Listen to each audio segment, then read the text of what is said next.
All right, does anybody want some inspiration to give us a recap for last time? Sure. Um, well, if I remember correctly, last time we met the Thayan wizard who is obsessed with oozes. Um, we were able to talk to her and convince her that we weren't enemies. As you may remember, I went and I guess I tried to sneak up on her, and one of her protective wards transported me into another dimension for a little bit, and her undead came over and actually wound up talking to the rest of the party. I believe you guys met her before. Um, you guys appealed to her nature. I came back. She brings us to a room where this powerful aura, or oozes rather, and there's a door that went to the back, which she kept telling us not to go, and we were getting voices in our heads from this ooze or her previous, I don't know, her mentor or something. It sounded like she betrayed him, is what I was thinking. Um, but however that turned out, I don't think we knew definitively. So um, the ooze or whoever was telling us that they wanted to get revenge. She brought us to the other room at this point, and we agreed to go and look for certain, I don't want to call it supplies or ingredients, but parts, if you will, that are important to her research. So she uses her glyph key and let us go to the Forest of Slaughter. I think that's where we are. Excuse me, we are. Yes, and we immediately went into combat here. After that, we pretty much caught up to. Well, we stopped after the combat encounter. I think one of the things, though, is there is. Oh man, I can't remember his name, but it's the guy in charge of the forest. She mentioned he might be fighting the Lich guy's war, so he may or may not be here. But he's dangerous as well if we come across him. And we knew that there's Lacrotas, I think, out here, and they can mimic their prey. And I think that's where we actually left off when John, you mentioned that we heard some crying or help or something like that. Whatever it was, we heard something. So yeah. Okay, Um, that's pretty good. So just to kind of fill in the recap, you guys were last time you guys were traveling in the Ooze Grottos, and you ran into Sarkella, which is that red wizard Ooze master. She is actually uh, becoming the Zolkir of transmutation, which the Zolkir is the highest position you can get as a red wizard, besides Zaztam himself, the Lord of the Red Wizards, the High Regent. So she's being promoted to a Zolkir because she's doing excellent research. And she is more than eager to share with you guys once you have been able to put down her defenses and convince her that you're not a threat to her. She tells you that she's working on a intelligent ooze, which is a one of a kind, an ooze that can think for itself. And she demonstrated that ooze to you when she brought you into this room, and you realize that this ooze is astronomically big. It's taking up the entire room. The ooze was able to communicate with you telepathically, and it appears that this intelligent ooze that she created wants you to kill her. But you guys didn't really take on that ooze's offer, being that it's you're not really sure if you should trust something like that. But also, you also happen to know that there's another intelligent ooze, sort of, her predecessor, who was also mucking around with ooze creation and turned himself into an ooze, also hanging out in those chambers back there. So there's a couple of like forbidden oozes back there that you know about. So you guys wanted to take her glyph key, or you wanted her to give you her glyph key, and she made you a deal. She said, well, if you go down to the Forest of Slaughter and you help me gather some ingredients for my next ooze concoction, I can share my glyph key with you. And she specifically told you that there's two creatures she wants you to get tissue samples of. One is a Lucreta, this dog-like creature that can mimic the sound of helpless humans to lure in prey. Very dangerous. And also, a second thing is this demon called a hook horror. She needs both samples brought back to her, and then in exchange, she'll help. She will let you guys look at her glyph key. She does not know that you have a skeleton key that can copy the attunements, and she doesn't really know why you want to see her glyph key. But she'll let you handle it if you do this for her. So she has the glyph key that opened up the door to the Forest of Slaughter. Right directly to the north of you guys is where she opened the door, and you guys walked south, and you were immediately attacked by displacer beasts, which you just recently finished off.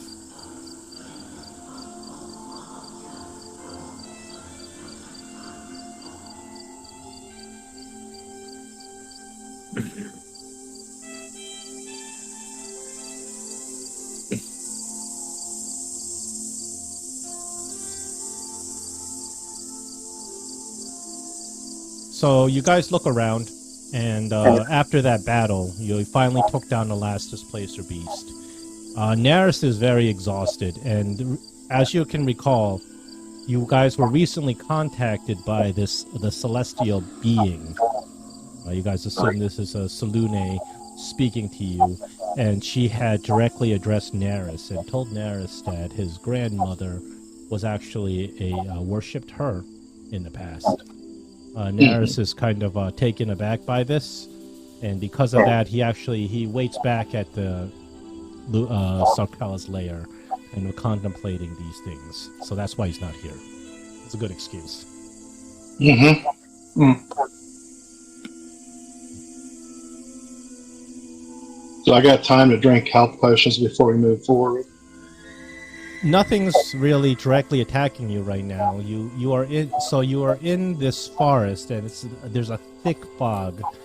Even let's say 30 feet ahead of you, the fog is so thick it's hard to make out anything. Even though there are trees and there's vegetation all over the place, none of it appears to be natural. This doesn't resemble any forest that you know, and it's difficult to even recognize the vegetation that's growing here. It appears that this is vegetation taken from all different parts of the world. Sort of like a greenhouse, you think. So you look up and you can't even see the ceiling because the mist is so thick. It obscures where the ceiling is. So you don't know how high the ceilings are here.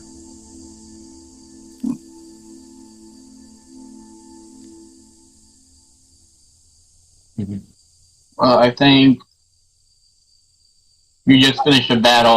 Tiny had his Aura Vitality up. I think he would want to heal.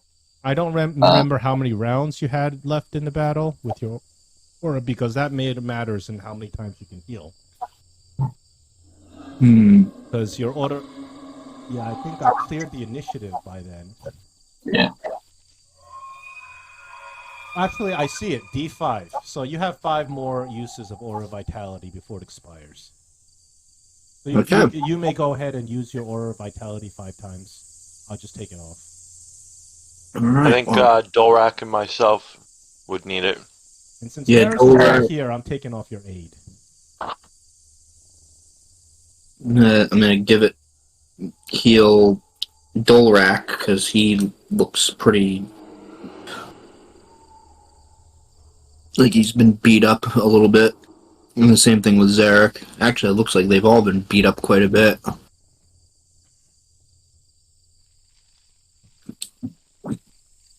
Jesus. It's just a matter of getting my computer to cooperate with this. Actually, when I played in Zarek's game, Fantasy Grounds was running much smoother.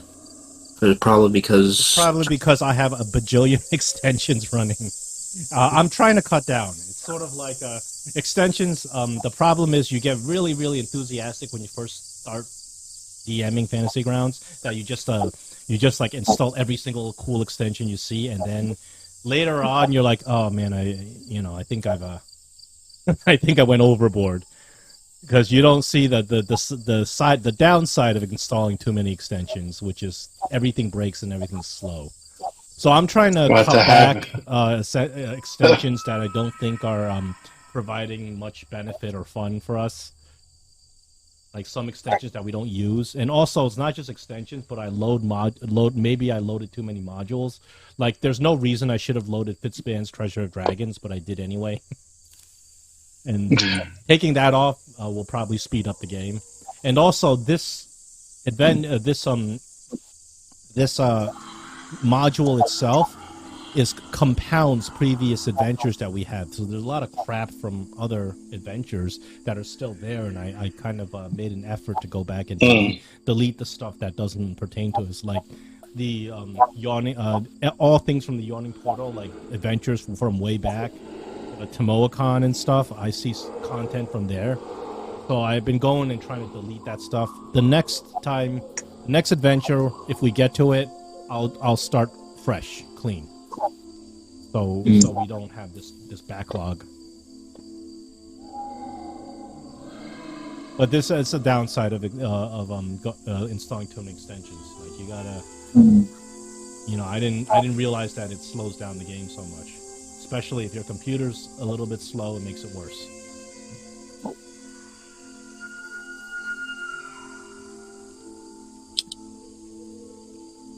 Yeah, well. But you know what? People who play Forge, they complain of the exact same thing. Forge also works with a lot of extensions.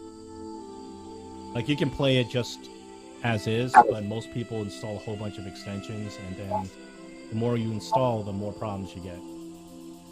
Especially if the extensions aren't like official stuff. They're like third-party extensions. Did you heal Toland's 1 hit point? I believe I did. Jesus. Yeah, I gave each of you a hit of Tiny Marble Cakes. Gave everybody 1 bit of Aura of Vitality, and then the remaining 2 she gave the Dolrak, because Dolrak looked the most beat up. Just a bit of a fair warning. You guys don't have attunements anywhere here. The only reason you were able to come to the Forest of Slaughter is because Sarkella opened the gate for you. The gate is now closed. Neris went back. He kind of knocked on it, had her open it, and went back. But the gate is now closed. So you guys are not able to cross any white gate here unless you find a key attunement. Or you get Sarkella to open up that gate to the north again. Yep. We're trapped here. Yeah, pretty much. So if you find a black gate, you can't go in that black gate either unless you can find the attunement. So if you don't find any attunements and you're trapped here and you have a lot of white gates that are blocking you, you're kind of pinched on resources too, because it's extremely dangerous to sleep inside the Doom Vault. Even with like a rope trick or a Demon's Hut or whatever you use, it's still very dangerous, because the amount of time you spend here means that the person who is keeping the Serana, who is keeping you hidden inside the Doom Vault, she has to maintain that concentration for that many hours. If she gets exhausted and her concentration drops, then you're going to get discovered. So she warns you. Rope trick wouldn't be. Isn't that an extra dimensional space? Yeah, you'll be found here. You'll be found here. The thing is, you are the Doom Vault. The magic weave of the Doom Vault is entirely controlled by the Red Wizards. As a matter of fact, you were told by Sarkella that the Doom Vault itself is a massive anti-magic zone. And somehow the Red Wizards were able to exclude all magic from the normal weave from the Doom Vault. Instead, they somehow are able to produce an artificial weave inside the Doom Vault that they control. So if you encounter a Red Wizard, they may be able to bend magic in ways that you typically would not see, because they have more control over the weave itself in the Doom Vault. So that's and because of that, it's fairly dangerous to linger in the Doom Vault for too long, because eventually they might find you. Presently, you still are managed to be here without alerting anybody. You managed to get Sarkella to not be alerted. And also, you got an important piece of information from Sarkella. Inadvertently, she told you that Taruvar, who is currently the master of the Doom Vault in Zaztam's absence, he has a directive to find chosen of the gods, such as yourselves. Chosen of various gods, not just Selune. And he has been having other red wizards capture Chosen, bring them to the Doom Vault alive. For what purpose, she doesn't know. Certainly, it's not good. If the red wizards, not only were they, if they were to find out that you're intruders, but if they find out you're chosen, you would also be in some trouble. Mm-hmm. To our east at the White Gate, right? To the east of your location is a shimmering white gate that you can't cross. All right, So you look south. You look south of your location. There appears to be a magical pool of some sort. The pool is shimmering and radiating with magical energy, so you know it's magic. Ooh, you gotta go find some beast. Otherwise, we're not getting out of here. That's probably that crying we heard. The crying you're hearing somewhere to the southeast. You heard somebody say, "Help me! Oh, please help!" It's a child's voice. Sounds like a Makrata. Does anybody have a spell of wind or a scroll of wind so we can blow that fog away?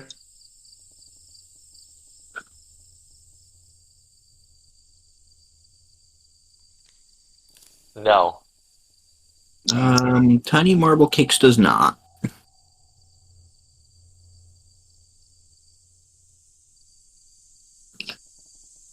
No. I don't need it. Do we want to scope this area out a little bit more before we head south, guys? Or? I would think so. We saw a bunch of these displacer beasts come from over here. I don't know if they have like a little den over here that might have stuff. So when you look around, you see some grass, straw-covered kind of nests that the displacer beasts were nesting in. There's nothing that seems to be of value.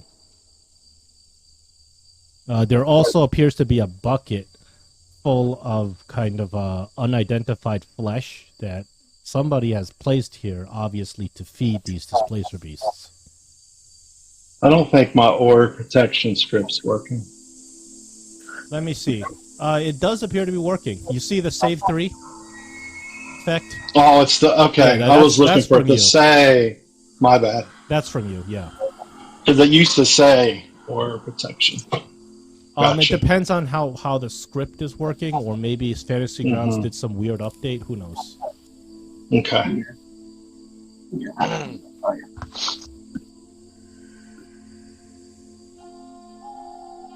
Or maybe that Aura script got updated.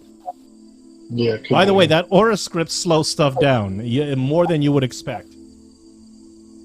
It's yet another thing, but that extension is too useful to just cut off. So, I'm going to look at all the other extensions. So are we checking out the pool, or are we going south? That pool that you guys are next to, that one doesn't appear to be magical. It seems to be a drinking hole. The water seems to be flowing outward, and you have no idea where it's coming from. It's coming from somewhere down below, like a pipe or something. And it appears to be just a shallow drinking pool for the displacer beasts. The shimmering pool is to the south. Okay. I think we slowly make our way down there. Keep an eye out for anything. Oh, come on. First a spinning beach ball of death, and then it automatically zooms out on me. Oh, it didn't automatically zoom out. I think what I'm intermittently updating the what's it called? The game. Yeah. Yeah, you guys might see every once in a while the map shifts or something. That's just me.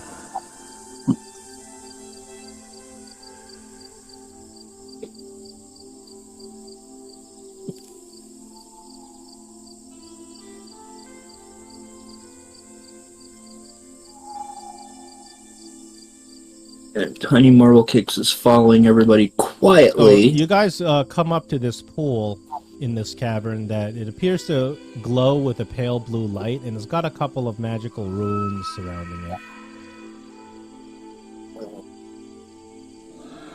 Let's say.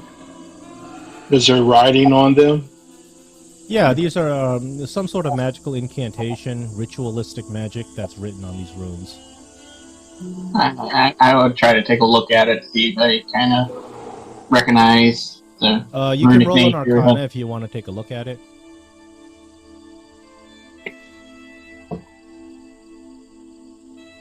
Where's guidance? Dang it, he's not here.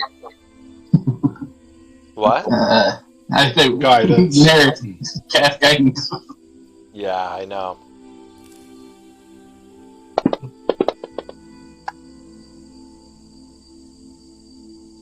As far as you can tell, these runes appear to be healing runes. Healing. Okay. So then, if that's the case, I think we're doing pretty good right now. I'm the only one with 6 hit points, and I don't know. Yeah, I don't know how you don't much have we'll heal. you don't have 6 hit points. I think you have 6 Well, I meant damage. wounds, yeah. But what I'm getting at is, I don't know how much this will heal. It could be anything from a D4 or a D20, or I mean, who knows, right? My point of my train of thought on this is, if there's enough water in here, we could always come back. I mean, we know where it is, so we could come back to it. Yeah, certainly this is a fairly big pool. There's a lot of water there. Okay. So it's not like you think this is going to run out of water or anything. The pool's pretty big. It's about 9 squares big. It's the fountain of youth. Jump in. And Alright. since we don't have 8 anymore, Tiny shouldn't have temporary hit points, right? I think you got some temporary hit points when you met up with your god. Oh, Remember? okay. She because of how you behaved during that encounter, she granted everybody 3d6. I think a lot of these temporary hit points were exhausted from the battle, but I don't think Tiny was hit, so he still. Yeah, I don't think so. Okay, good. So as you get down to the south, you start once again hearing these cries for help. Help me, please help me. I'm all alone here. I'm so scared. And the cries are coming from the other side of this white gate, so you can't really get through it anyway. You mean over to the east? Yeah. Yeah. I don't. So you come up to the white gate. Unfortunately, since you don't have an attunement for this gate, you can only look on the other side of it. There's a lot of concealment because the gate itself is shimmering, and then there's a lot of fog beyond it. You don't see any people or creatures or anything. You see maybe the outline of a bush on the other side of the gate, but that's about it.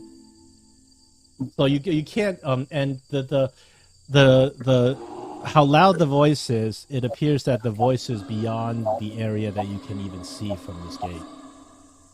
So unless you can open this gate and go through it, you're not going to be able to see what's making that voice.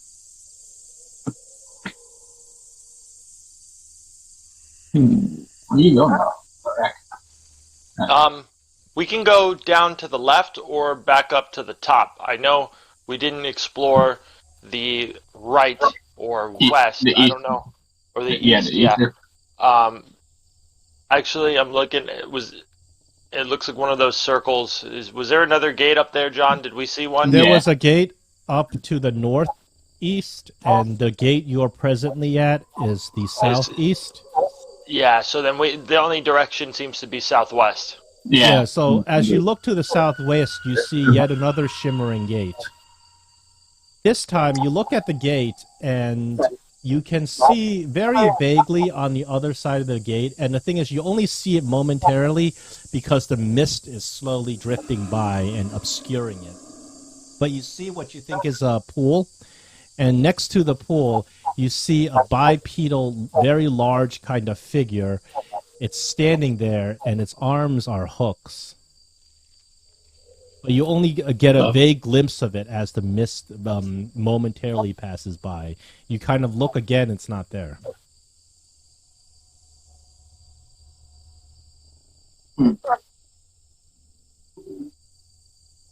So you want to keep heading south because we can't go through there. Yeah. The only other thought I have is that watering hole that we walked by. We didn't really check to see it. Like the other pools, they all link together. You remember? But I don't know if these would link together. So you bypass these white gates. You turn, you go further down south, and before you can even make it halfway down south, two creatures jump out of the bushes, and they're two little kind of not very frightening goblins. Hold on.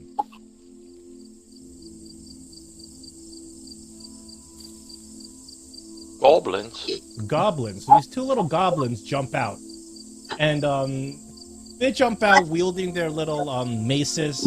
Hold! Come no further, or we'll destroy you. I growled at it.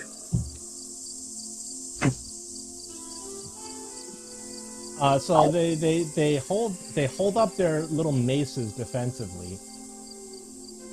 And the goblins the goblins both kind of eye each one of you up and down. And the goblin says, "Who are you? Why have you come into our kingdom?"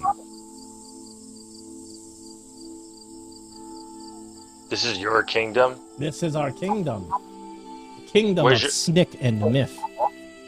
Who's the king? One of the goblins says, "I'm the king," and then the other one says, "No, I'm the king." And they growl at each other. Which one is the real king here? I need to talk to the king. Talk to me, I'm the king. Myth steps up. I thought he said he was the king. No, I'm the king. And then I look at the other one and say, so he's the king? I should be talking to him? He's the one who's important? We're both important. But today, I'm the king. So why are you here? This is our kingdom, of course. You're from here? He says, we were brought here to rule over this demesne. I see. And who brought you here? They look at each other for a minute, and then they said, "Well, these people wearing these red robes, I suppose." Oh, I'm assuming they took you against your will. Against our will? No, they gave us a kingdom to rule over. And I'm looking around. It's like, describe to me what I'm looking at. You can roll a perception. Look around. Open or tower? A tower. Perception. Oh God! All right. Good luck. -1. I'm just looking to see what the area looks like. You know. So this is another forested chamber, and you can see that the chamber continues down south to the southeast. There's the bushes are very thick to the southeast, so you can't really see quite past it. In front of these two goblins, they look really skinny and pathetic, like you can kill them with one hit, kind of skinny and pathetic. They don't look like much of a threat at all, even though they're acting like they're real tough. You look around, and there's some trash laying around. Trash. Yeah, just junk, like old clothing, socks. And so I guess I look at the king and I say, and is this acceptable? Look at all this junk all over here. Junk? This is my treasure. You could do more. You could do better than that.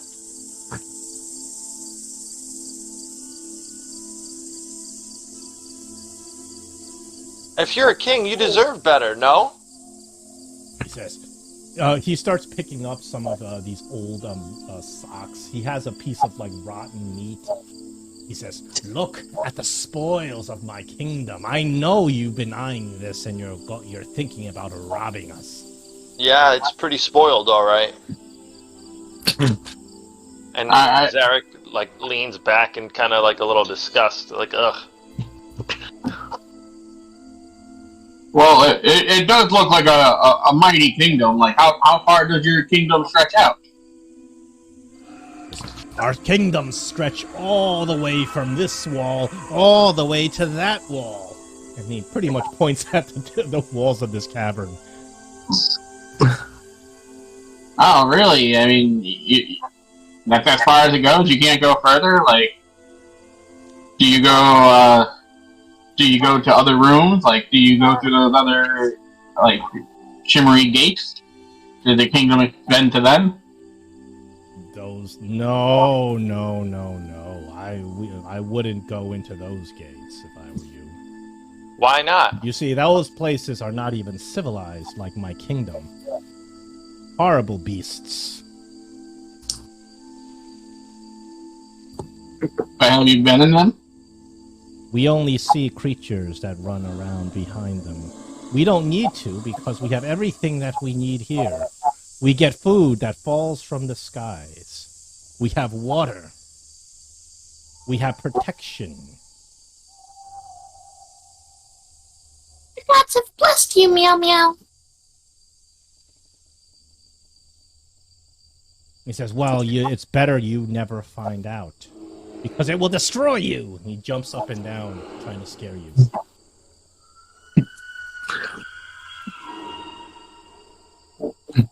How does the food come down from the sky? What do you mean by that? Because it's produced by our god, Migalubiat. He delivers fresh meat upon our palates every day from the sky. In the same spot, or?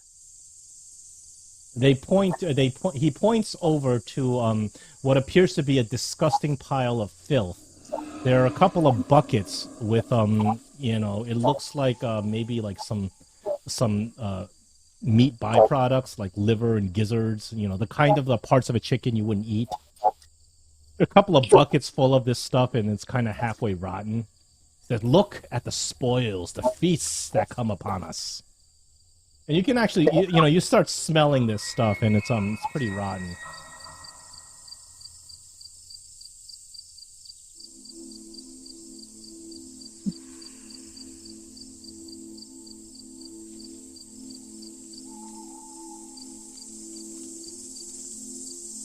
Well, you've come into our kingdom. What is your purpose here? We're looking to go to another kingdom. And it seems like this is it here. Correct? There's no other place for us to go? The two goblins look at each other, and he says, and then they both look at you, and they said, "Everything you see, from that wall to that wall, is all ours. We need nothing else."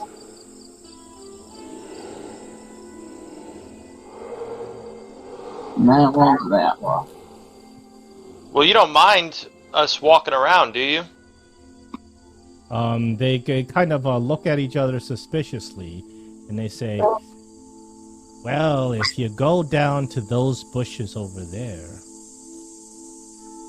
we can't guarantee your safety, because we have things that protect us." What kind of things? Protection, of course. They seem a bit unwilling to elaborate what's over there in the bushes. Like they don't want to tell you. And you can see they have this. You can see Snick has like this mischievous little smile. Yes, you don't want to go over there. No. All right, and so then I guess we won't go over there.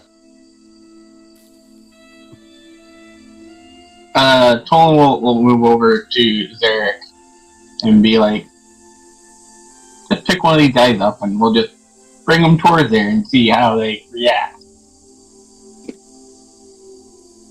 I answer you back in your head. I think they might want us to go over there. Could be like a trap with a net or something. It might lift us up in the air. We might not want to do that. I'm saying use them as like a human shield and force them to lead the way there. You know what I mean?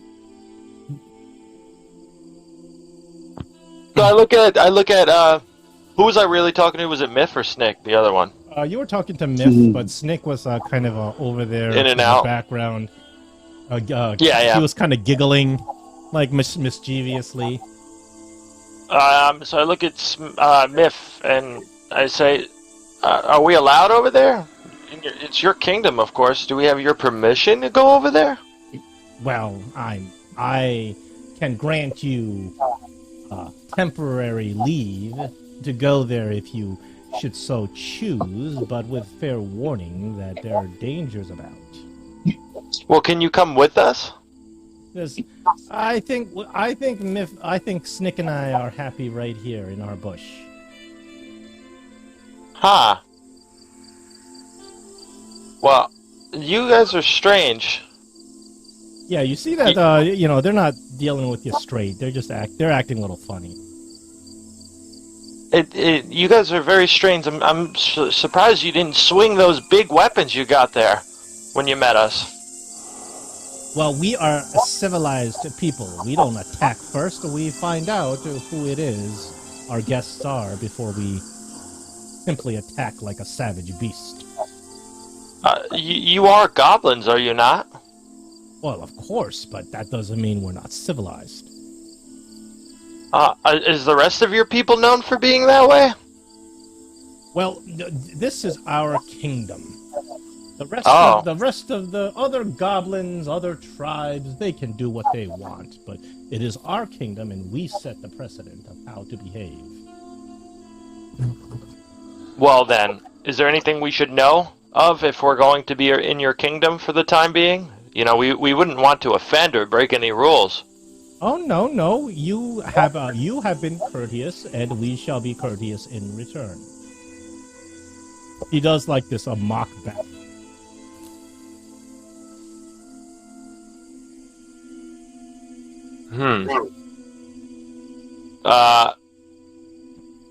Dolrak, in your head, you hear, and you could respond back that way too. What do you want to do? Should we check out the rest of the area? Should we dispatch them? Yeah, you look at these guys don't seem to pose a threat. and you think that one strike from your sword will take one out. Easy. Yeah. So I speak back to you and I say we should just snoop around some more and kind of ignore these guys and see what they want to do. See if they kind of like follow us around or to see if they want to, act all big and bad. Just ignore them. John, quick question. Yeah. The direction that we were talking about, I'm just drawing a pointer. It's like this way or this way? What they were talking about? I don't see your pointer. You got to drop it. Yeah, maybe. Does he see that? No, it's the other direction. This way. Well, they're pointing to the bushes there. Okay. So the bushes are real I thick just meant there. southwest. You can't see through the bushes. You have to kind of push your way through the bushes if you want to see through it. Just from where you're standing, you can't see through them. Sure. All right. Well, gentlemen. I believe me or my compatriots and myself will continue exploring your kingdom. Very well, you have my permission. And Snick and Miff kind of retreat back into the bush. Okay.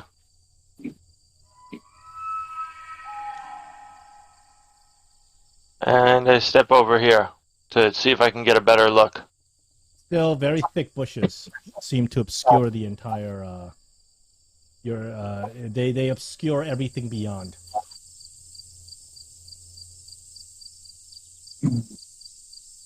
Oh God, it's lagging. Oh, it's not lagging. It's just probably me moving the map. So you see a lot of bushes, and you'd have to push everything. You have to push these bushes aside to get to the other area beyond the bushes.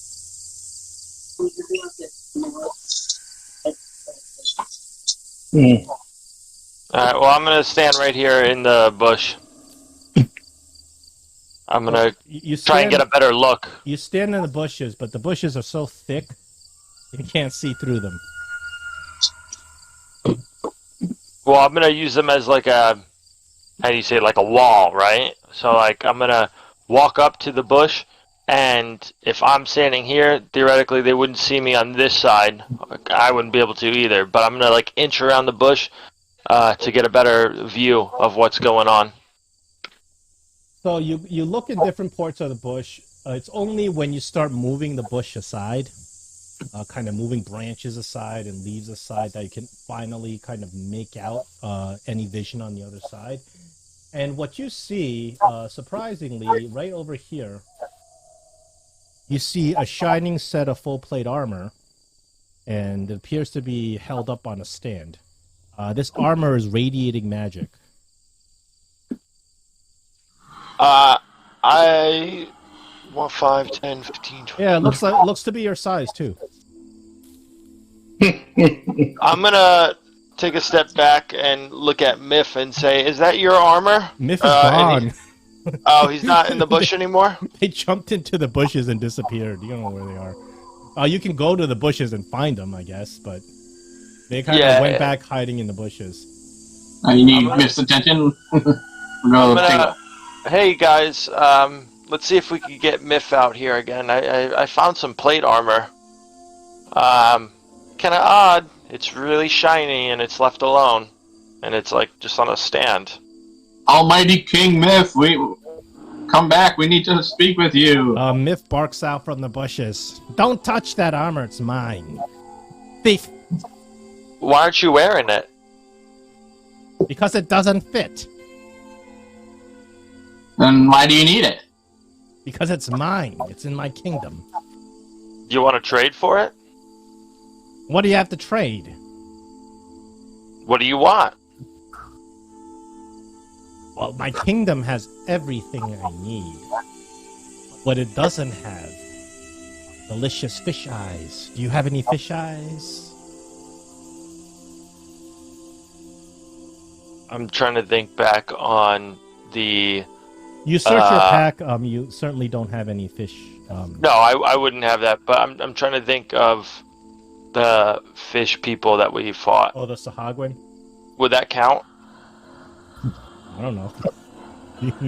Hey, Did you I have a happen question for Miff. to get any eyes from them after you killed them? That's why the party needs a barbarian.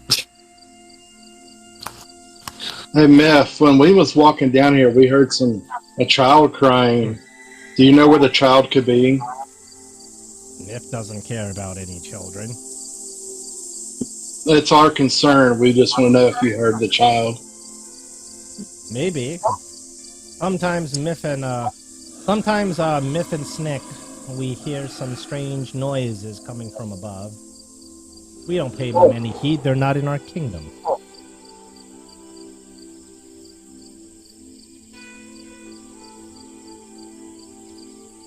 Have you run into any of those displacer beast creatures? The black-looking creatures with the weird tails? They don't bother us, and we don't bother them. Well, we didn't try to bother them, but they attacked us, so what's your guys' secret? It's because they fear the might of the great Myth. And Snick! Perhaps they saw you as easy prey, but against the ferocity and might of the Goblin Kingdom, they stand no chance. Well, they are dead now, so there is that. Perhaps we should expand our kingdom someday. No, that's my kingdom.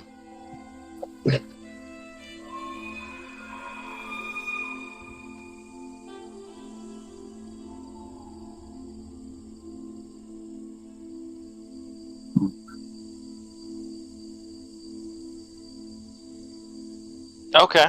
Well, that was Myth and easy. Snick just retreat back into their bush.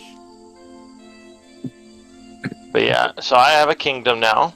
I hope you guys are okay with that. I look at Dolrak, Tolan, and Marble. If you really want to stick around here and look over your kingdom, you're more than welcome to. If you're gonna try to find a way out of here. I think I'm gonna have to do that too, since some very irresponsible people almost are destroying the world. I don't know. So you step through the bush and you feel this cold chill. You look at this kind of this small alcove that you're in now. Directly to the south is another black gate for which you have no key attunement. And of course, in the corner over there is that shiny plate mail armor on a stand.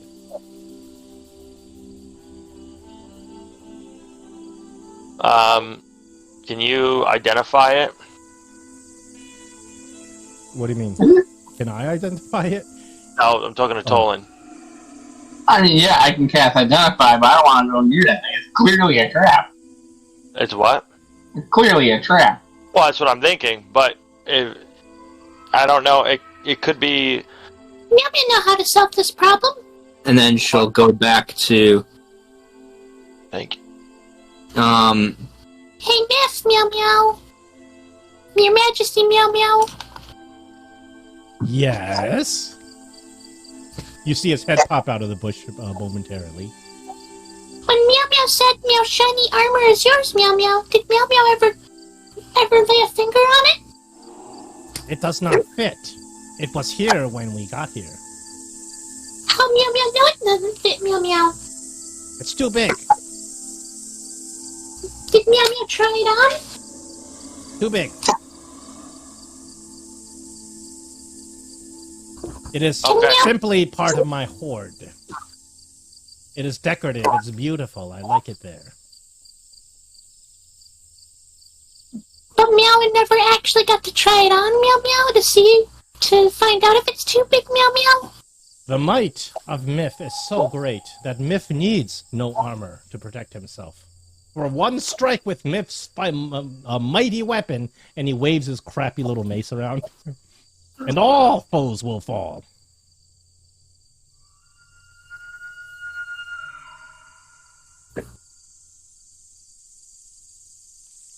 But Meow never tried the armor on. How Meow Meow know it's too big?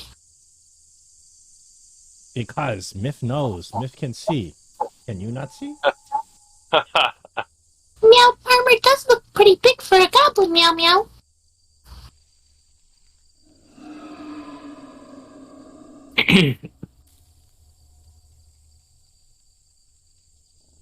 But if you want to try on the armor, perhaps Myth can let you do it just once.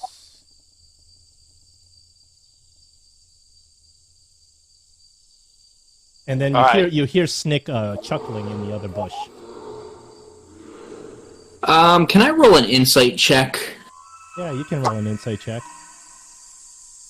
I'd be doing that. I tell Varric, in order to do Identify, I actually have to hold the item. Yeah, you have to get up to it to identify it. You have to touch it. I can't identify from a distance.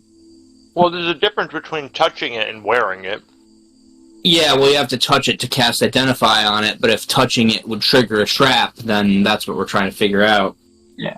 By trap, if you mean a curse, I'm pretty sure you'd have to wear. I mean, I don't know. Alright, I'm gonna roll that insight check, if I can get my computer to... It's more than likely cursed, but the problem is... can you... I'm not saying that the armor is cursed as a trap. I'm saying, physically going over there to the armor and touching that will trigger a aerial effect. That will, Okay, what is that? That's what I'm worried. What is it standing on? It's on a bronze armor stand. All right, I take a javelin out Tiny, and I throw it at the wood. It clanks. The stem. It clanks against the armor. Okay. Doesn't do anything. Tiny. Clearly, these goblins are acting strange. You're not sure what they're getting at. You're not sure if they're.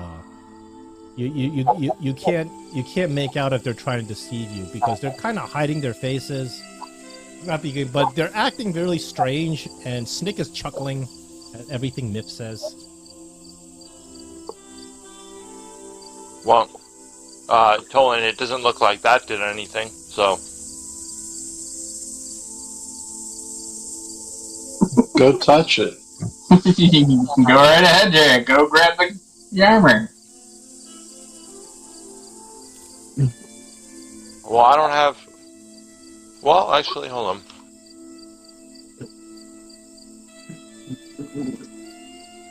Too heavy for me to move it with mage hand. I weigh more than 5 probably pounds. more than 10 pounds. Yeah. I mean, yeah, it's plate. They don't call it heavy armor for nothing. I would cast a spell magic if I had it, but I don't. So this is a full set of plate mail. Looks like, including the greaves and the shin protectors and everything. So it's a full set of plate mail. Very elaborate, decorative looking. It's got one of those helmets that look like it's kind of fanning out like a dragon head. So it's clearly plate mail, kind of bespoke for probably somebody pretty wealthy to make plate mail like this. You see a shimmering magic aura around the plate mail. And also, it appears that not only is this set of plate mail, but there's a long sword that the plate mail's kind of like propped up holding.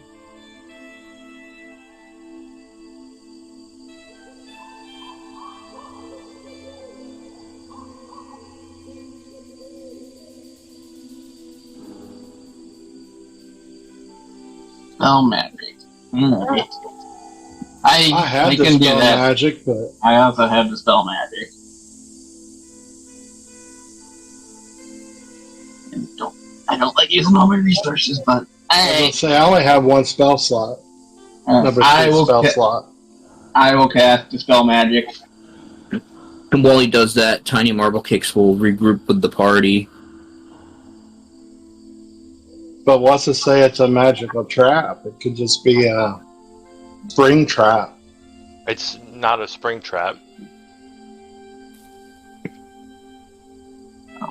I just threw a javelin, and the weight would have shifted to something. But did you hit the blocks on the floor in front of it? Okay, I throw my javelin at the floor in front of it. That doesn't do anything.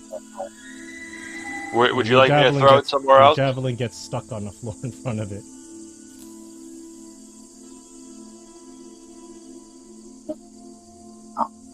I will cast the spell magic on the armor. You attempt to cast a spell magic on the armor. It doesn't appear to have any effect. After you casted the spell magic spell, and after the after effects dissipate from your spell, you see that the armor is there just as it was before and continues to shimmer.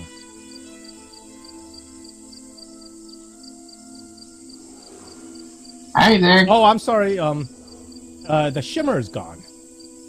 Armor's still there, just as it was before. The shimmer. So it's not magic armor no more. No, it was a +2 set of. Was a +2, but Tolan has brought it down to a -1 armor plate mail. Yep. No, you did. It appears you've successfully dispelled something because those magical shimmers that were around it before are no longer around it. Hey, go grab it there. Well, are you gonna do identify now? I'll do identify after you go grab the armor. Sure. You can get. You go grab it and bring it to him. The 4 of you can roll a perception check now. After you've dispelled it. Alright. Perception.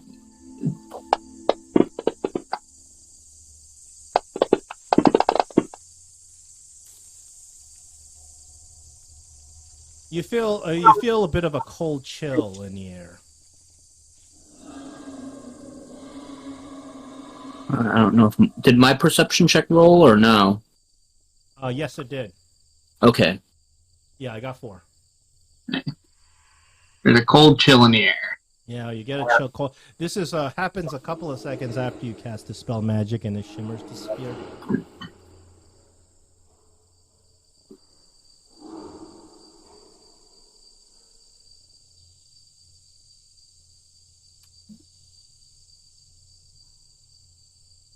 Does anybody want to walk into the trap? The trap? You guys have decided it's a trap. I'll just call it a trap. Well, what is the trap? Where do I have to stand to trigger it? I'll do it. I just need to know what I'm doing. Oh, well, the armor is right there in that square. I just don't have a token for it. I walk up to the armor. Okay. So everybody stop now. We're gonna. I stand. I didn't touch it. I'm just letting you know. Yeah, everybody's got to be in square just because we don't get.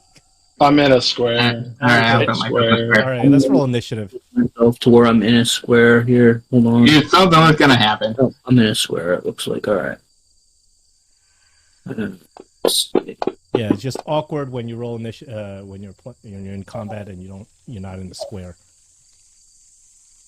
And then we need Tiny's initiative.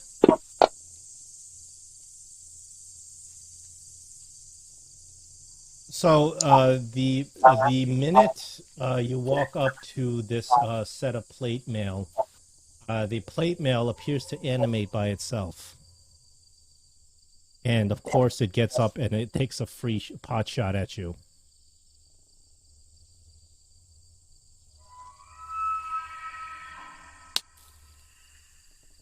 Let's see how many freaking horrible attacks does this thing have? It has 2 attacks. Oh, I'm sorry. I attacked Holden by mistake. Let me roll that again. A plus 13. Oh, yeah. Oh, shit. But luckily, you dodged the initial attack, and then it gets a second attack. Oh, it's taking both. Yeah. Jeez. The armor gets a free turn, but it missed both. It doesn't attack you with advantage or surprise because you're walking up to it very cautiously, obviously. And then we go to the top of initiative. Nick runs out of the bushes and runs out screaming with his mace flinging around. And the closest person to Snick is Tiny, so he's going to run up to Tiny and try to attack Tiny with his scimitar. Oh yeah, the scimitar. Yeah, it's. I said mace. It's a scimitar. Same thing. It's 5th edition. They're the same thing, pretty much. They're a different kind of a damage. Oh, crit. Holy Tiny, shit. you get crit by this tiny, pathetic little goblin. But he's a goblin, so he doesn't do that much damage. And Tiny, it appears you're absorbing some damage. Do you have crit protection, or... I don't know what's going on that I'm absorbing damage. What the heck? What do I have? I don't You have temporary hit points. Oh, yeah, the hit that's why. points. Okay. I have the temp hit points. Yep. Must have been 7, yep, because you had 9. So this set of plate mail, now animated, is going to begin his actual turn with an attack. He takes his longsword, and you see he grips his longsword like a finely honed warrior, unleashing on you with 2 attacks. That's another miss. That one's gonna hit. Oh, I wonder. Are you sure, John? You think a 30 hits? And he hits hard. 18 points of damage. Yeah. Tolan, you're up. Tolan, you feel a chill in the air, like something is coming. Something is coming. Yeah. You feel there's some sort of presence in the air as it gets colder and colder. Okay.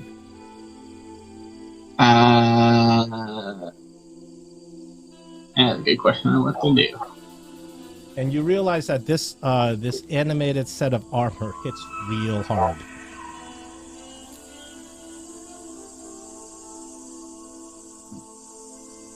And I will be actively looking around to see if there's like anything controlling his armor or something like that. And then I will move over and attack the creature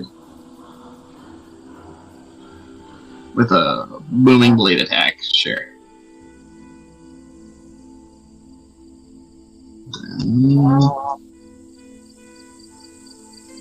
So let's just do the attack real quick.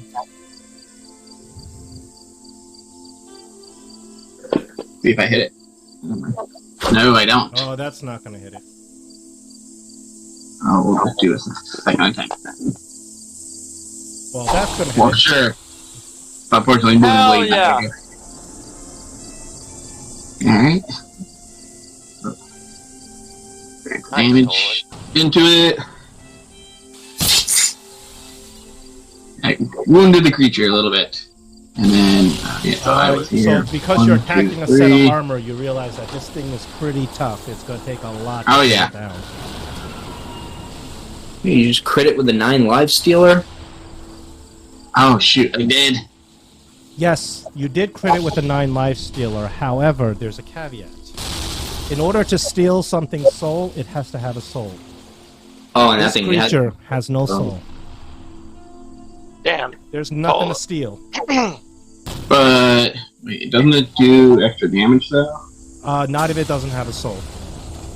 Okay. Alright, then. did crit damage. I went 1, 2, 3, 4, 5. And I back away from it. And that will end my turn, I believe. Right. Zarek, you're up. Question. Yeah. That attack it took initially, would that have been counting as its reaction? Not a reaction, it's a free round for it. Jeez. Surprise alright. attack, basically. Yeah, sure.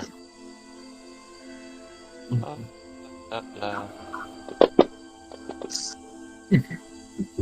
20 hits. thank God.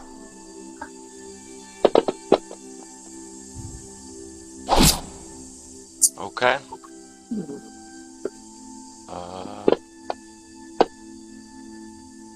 And a miss.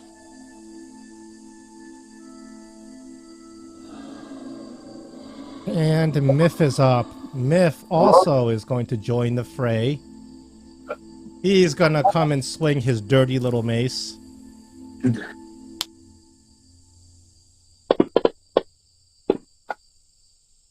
Oh, I'm sorry. I did damage without rolling an attack. Let me take He that back. deserved it. Don't worry. Let me take that back. That's all. I didn't mean to. That's do all that. good. That's, Yeah, so I don't mind. You could leave it there. You don't all mind. good. I don't mind. You know when Tiny goes down, nobody's gonna heal you. All right, let me redo Yeah. that attack. He misses with that attack. Tiny, you're up. Alright. So, decisions. Let's see. I'm gonna just target Myth. My computer will respond. I think you need a new computer, man. I don't know if it's me needing a new computer or if it's... We're gonna start a fund for you. GoFundMe. Yeah. There we go. I got Myth targeted, and then I'm going to... I don't know. Is everything running in real time for everybody else, or... It I'm seems- fine. I don't know what real time is. I mean, Fantasy Grounds is not really real time either. Well, when you're doing combat, it's never real time, but... Well, yeah, definitely. But no, I'm not having delays on my turn. I had a little bit of lag before when I was moving, but Well, I it's think not it was all 'cause your you. computer. Also, this game, the extensions and the content in this game is a bit bloated. So that's contributing Sure. to how slow everyone's stuff is going. but someone's computers are probably better handled. Oh yeah, of You know? course. Ooh, I could probably do this. You know what? No, I'm gonna save my spell slots. I'm just gonna viciously mock Myth. Just to save my spell slots. Okay, go ahead and roll Myth's fairly pathetic wisdom save. Yep, and she's just gonna be like, Poor king is meow meow. Just attacking a poor defenseless little pussycat, meow meow, cowards. and then she viciously mocks Myth. And that roll the save. Myth fails. Alright. So, I roll the damage. It says what? How dare you! You will feel the might of Myth. And I'm going to put this effect on him so that he has disadvantage if he attacks his next turn.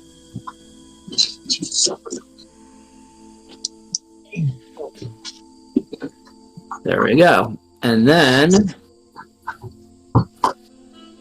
I'm just going to end my turn. It's Golrak's turn up. Okay. I'm going to use my Channel Divinity Nature's Wrath. He can do a dex save or a strength save. Which do you choose? On who?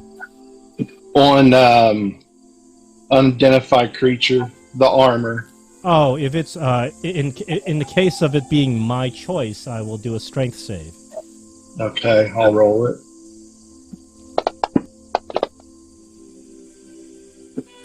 He appears to fail. And he is restrained. Let me see.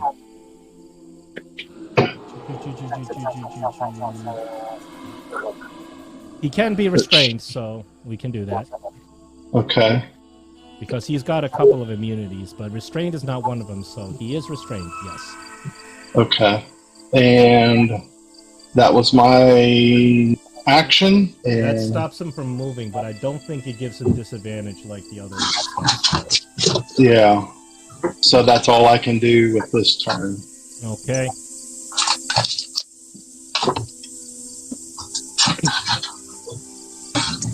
Tolan, that chill you feel becomes a lot worse. And from behind the bushes, you do notice this creature show up. A ghoul with no eyes shows up right behind you. Oh boy. He's gonna come up to you and try to drain you of life.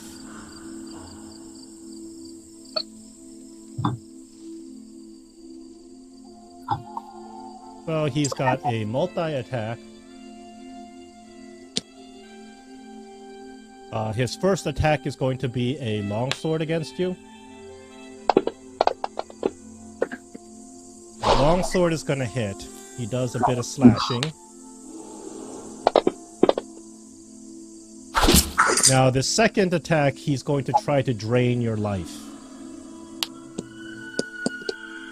So it does a drain life. That's going to hit. Starts off with a bit of... You got something to mediate that? I'm gonna... No, that shield wouldn't be enough. Never mind. He does 1d6 plus 2 necrotic. Then he rolls you a constitution saving throw, which you succeed. So you are able to fend off his drain life this turn.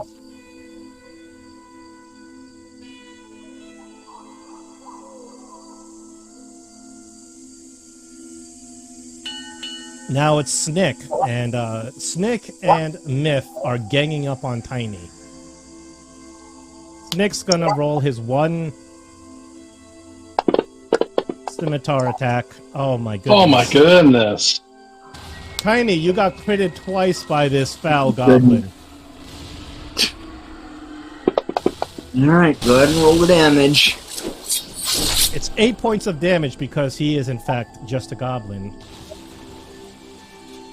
This unidentified creature, completely soulless, an automaton of a machine, just continues to attack, although it is restrained.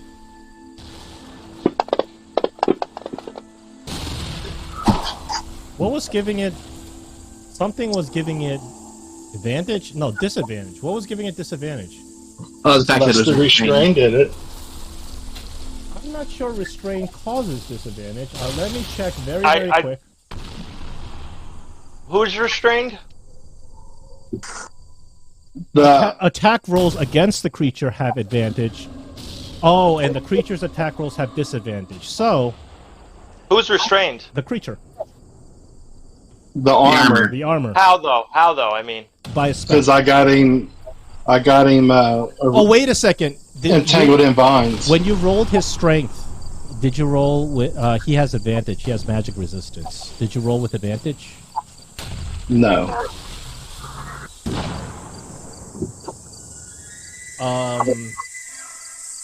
You know what? Because I didn't pay attention to that, I'm not going to go and retcon that. Let's just say you... Yeah, because I didn't know. Yeah, because I should have known that. So he does hit you once, and he does a really awful amount of damage when he does hit you. Can I never mind. What did you want to do? Shield. Will your shield bring you up to a 26? I don't know. That's why I wanted to look before. I wanted to see how much it adds. So Plus 5. No. That's fine. Keep it as it is. Okay, so he's going to make a second attack. He is at disadvantage because he is under restrained effect.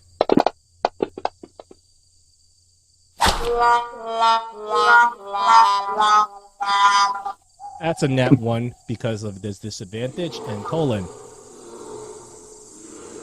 A wraith just appeared behind you. Oh my god.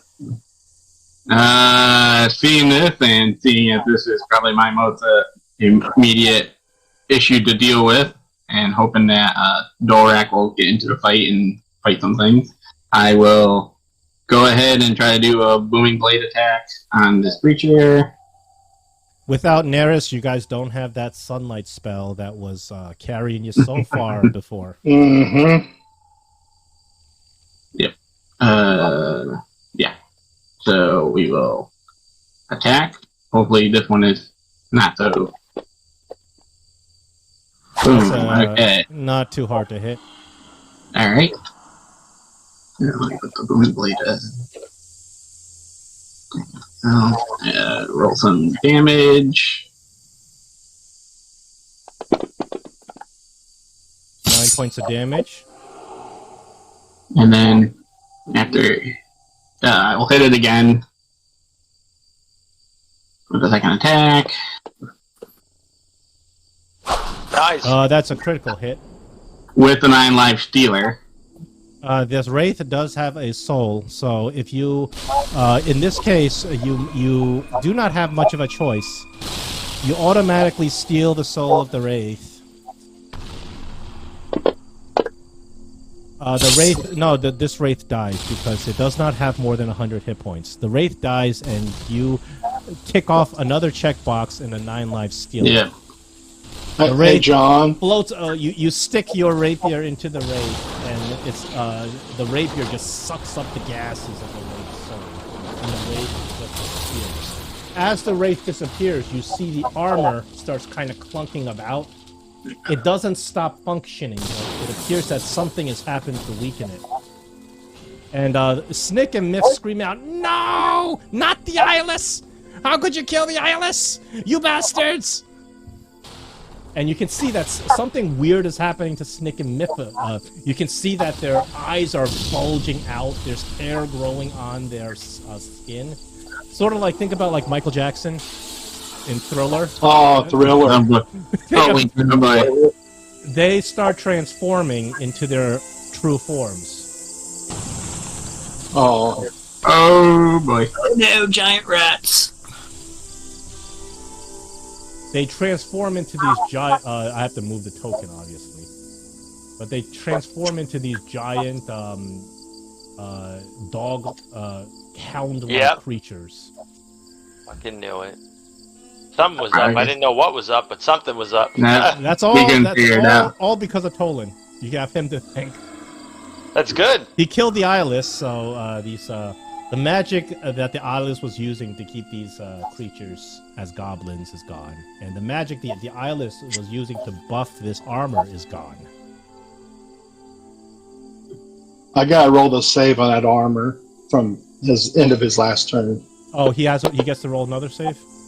He gets 2 rolls. He has magic resistance, so he has advantage on all rolls against magic effects. So then he gets advantage on his save. Yeah. Give him a second roll. I'll just roll it. He rolls a nat 1, so he's still under those vines.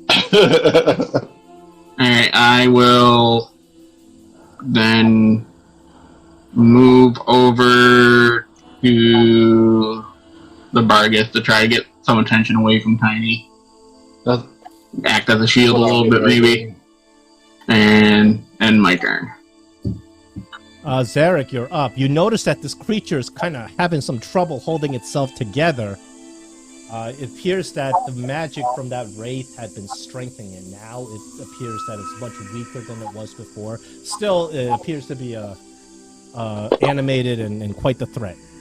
You get advantage on attacking it because of its restrained condition.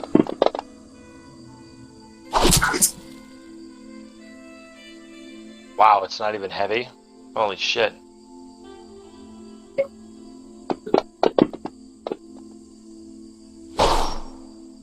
An 18 misses? Wow. Its armor class is really high because it literally is armor. 19! 18! Alright, and then I guess what I'll do... No. Bonus action, second wind. There you go, that helped. This creature hits real hard, but now that the power that was... So this barghest looks at Tiny. It doesn't want to waste its efforts on Tiny because it's got powers. And I think it might still be under the vicious mockery effect with disadvantage if it attacks. It is still viciously mocked, even though what's it called? Even though it changed form, that doesn't take away its vicious mockery.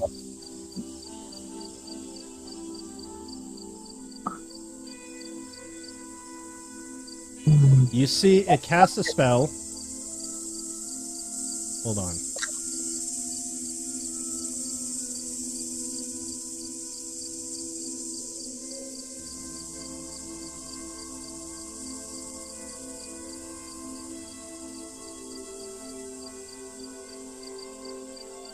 Why isn't this working? Well, you don't know what I'm doing, so you don't know if it's working. Oh darn, it doesn't work. Yes, you can do. Well, yeah, maybe I just can't do it.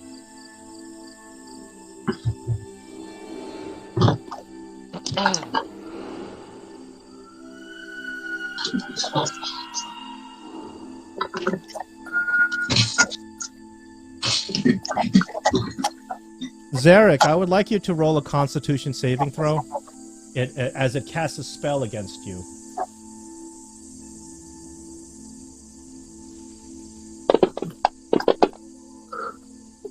$18 is what you need. You resist the spell that it attempted to cast against you. I believe that spell will cost it in one action, so that's it for its turn. Tiny, you're up. Do I know what spell it's trying? Let me see. You don't know. Tolan might know.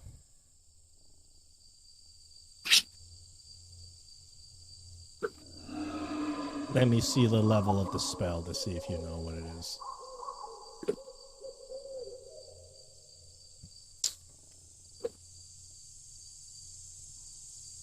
Tolan, if you might have recognized that spell, you can roll an Arcana check, and then meanwhile, Tiny, take your turn. Okay, that only applies before the end of its next turn, which... Alright, Tolan, you think it's a second circle or level 2 spell, but you're not able to identify exactly what it is, because he wasn't successful in casting it. It was resisted.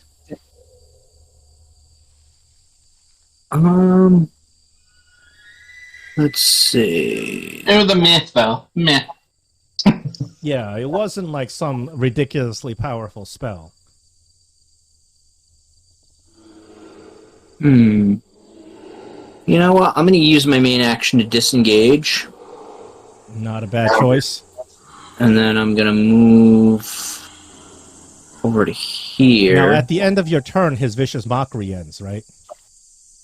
Yeah, well, it already ended because Yeah. that guy took his turn and he didn't attack, so it just, yeah. No, these guys are more interested in casting a couple of spells on you guys. If they can actually land one.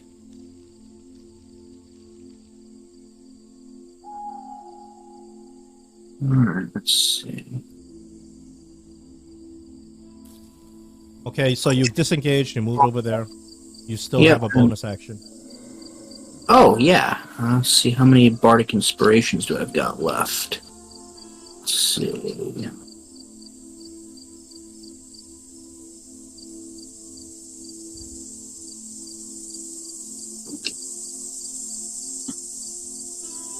Oh, cool. I'll give one to, let's see, I want to give it to Zarek or Tolan. I think I'll give it to Tolan, because it's the least I can do for him.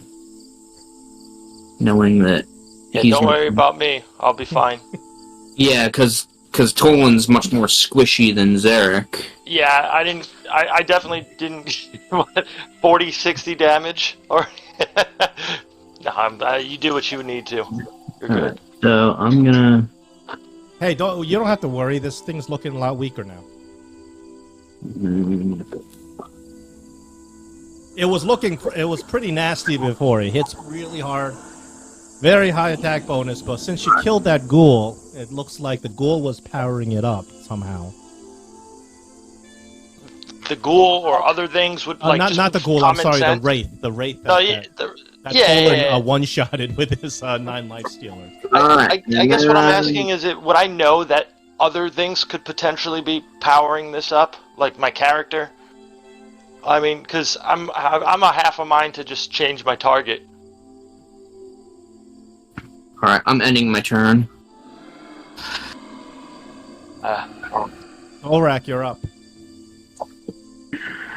Okay, I'm gonna move over Yeah, here. he comes over, takes a little bit of the heat from this creature. And I attack with advantage. Yep, it's still restrained. It's got to break out of your restraints.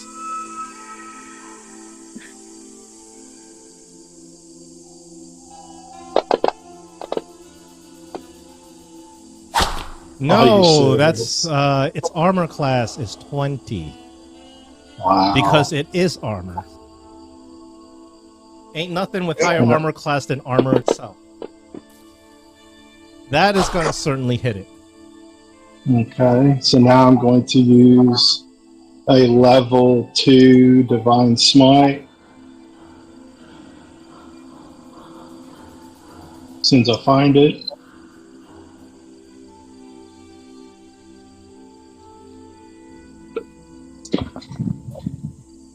What the hell?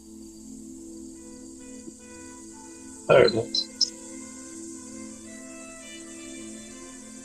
Are you sure it's not immune to smites? I'm not. You're not sure. Well, I'm only not. one way to find out, right? Try it. It's not immune to smites. That's a And good hit. that was my second turn or second move. I'm gonna go ahead and roll his save. You still want to do strength or dex? Your choice. Listen, is he rolling his save on your turn or his? I'll try. It's at the end of his. Good, Yeah, good catch. he's going to stick with strength because strength is the higher one. Okay. That's it. All right.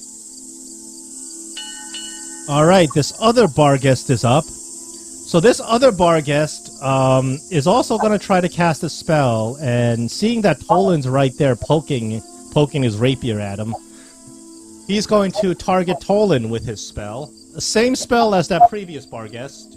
Tolan, we have a Constitution saving throw. And if you fail, you'll find out what spell it is. I think my character wouldn't know, but I think I figured it out. Uh-oh. Now, do you need me to roll it? Yeah, you roll it yourself. Alright. Oh, that fails. Tolan, you're levitated. Yep. You start. Okay. You out of your control. You float up 20 feet up in the air. Hold on. Bringing it out of melee range. Out of melee range. Yeah.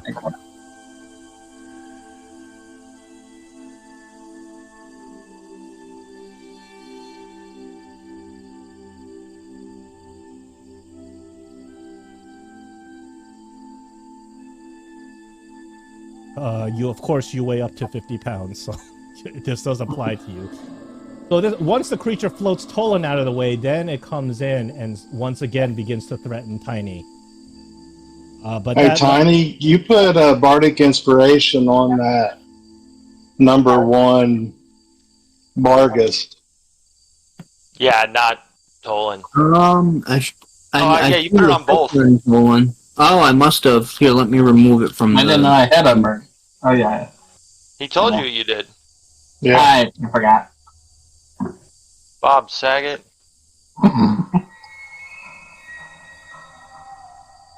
I'll remove it from the beast. So Tolan, unfortunately, being floating in the air with so much mist, you can't even see anything. All you see is whiteness below you. And this is one of those save or suck spells. Hey, maybe you could tell us how high up it goes. I'll yell.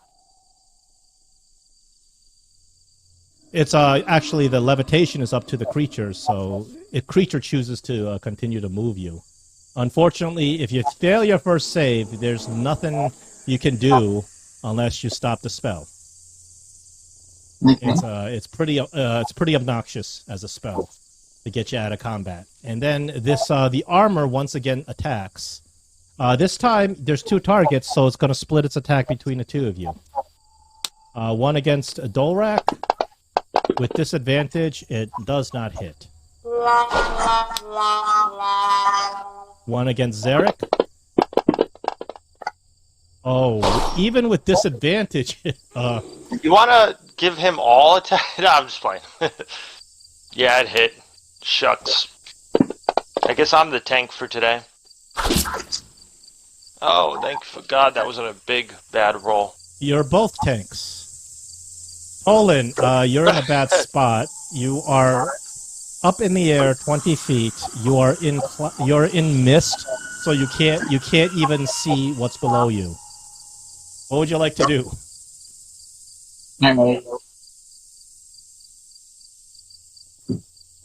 I saw how quickly I was going up. I would assume I have an estimate of how high I went. And these creatures are... How big were they? They were large in size. Okay. In D terms. So large in size is at least 10 feet. I would say if I do something within 15 feet, I would catch it. Right? Yeah, but because you can't see it, it would be like if you were trying to... Are you trying to do an attack? I am doing... Because I assume that the creature is still below me, not knowing really what's going on. Even though I can't see it, I am going to do Thunder Wave, thinking that's right below me. So, 15-foot cube from where I am. Yeah, you can still do that. That is not an attack on the creatures. It's a save on the creatures, so you can still do it normally. So, let's see what happens. And it shouldn't catch Tiny because he's too short. He succeeded on a save, but still takes half damage. Yeah, it won't touch Tiny because you're 20 feet up and he's... And Tiny Marble Cakes only stands about, I think, 5'4". Oh, I dropped the token on there. I didn't drop the Yeah, there's another problem with Zarek. You see, these spell tokens, they like to obscure the other tokens. That's another thing you gotta contend with when you're dealing with when they're using. They used to be a lot more useful when we had the token targeting thing. He rolls a nat 20 on his concentration and keeps you in the air. I was hoping I would. I know you were trying to break his concentration, but That's what I'm going for, but so now that you're do affected much. by the spell, you do recall reading about this spell. Yep. Once you break his concentration, you should safely float down without dropping. Yeah, I remember those things. Unfortunately, there's not much I can do without being able to see the creatures. All right.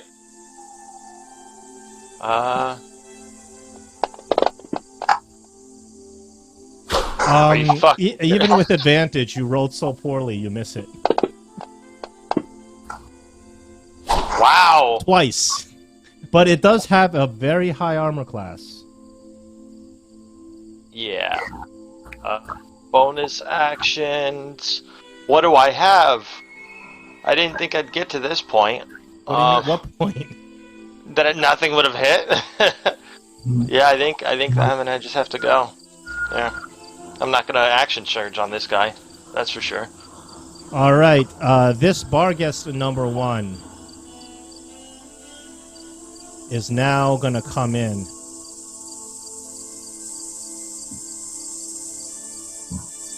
I hope you can kill it, Dolrak, because I fucked up. You know, this isn't even the main contender. Ugh. Tiny, the barghest is going to attack you. And that's why I wanted the restraining from the get-go. Yeah, no, that was smart, man. That helped out significantly. Except when it was my turn to hit.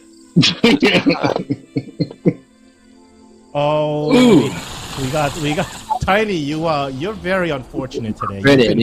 Wow. You've been crit 3 times today, but this is no goblin, and this crit's gonna hurt. I think that was the freaking crit table on top of that. Oh! Lucky for you, the barghest only has 1 attack. Now it's your turn. Alright. That really hurt. So, Tiny, Zarek yells at you, hit the other one so you can get your to get Tolan back down. Meow. and then she will untarget this guy if I can. Because I haven't At least targeted. try. Come on. There we go. And then I'll target this guy. And then I don't know if Vicious Mockery is going to work on these guys or not, but Well, if you would like, I will allow you to roll an information check. We call them recall knowledges in other systems, but in this case, you may choose to roll an Arcana or a history about barghests to see what you know about them. alright, I guess I'll roll history. Actually, no, I'll roll the same modifier. I'll roll Arcana. I get the same modifier for either of them, so that doesn't matter. One DC is harder than the other, but I'm not telling you which is which. Alright. I'll do Arcana then. If I can.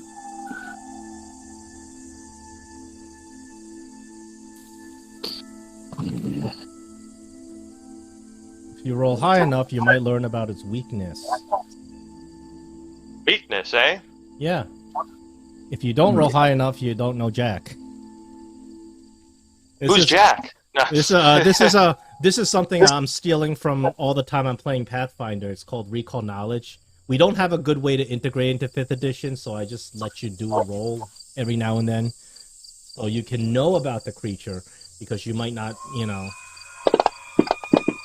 if you're...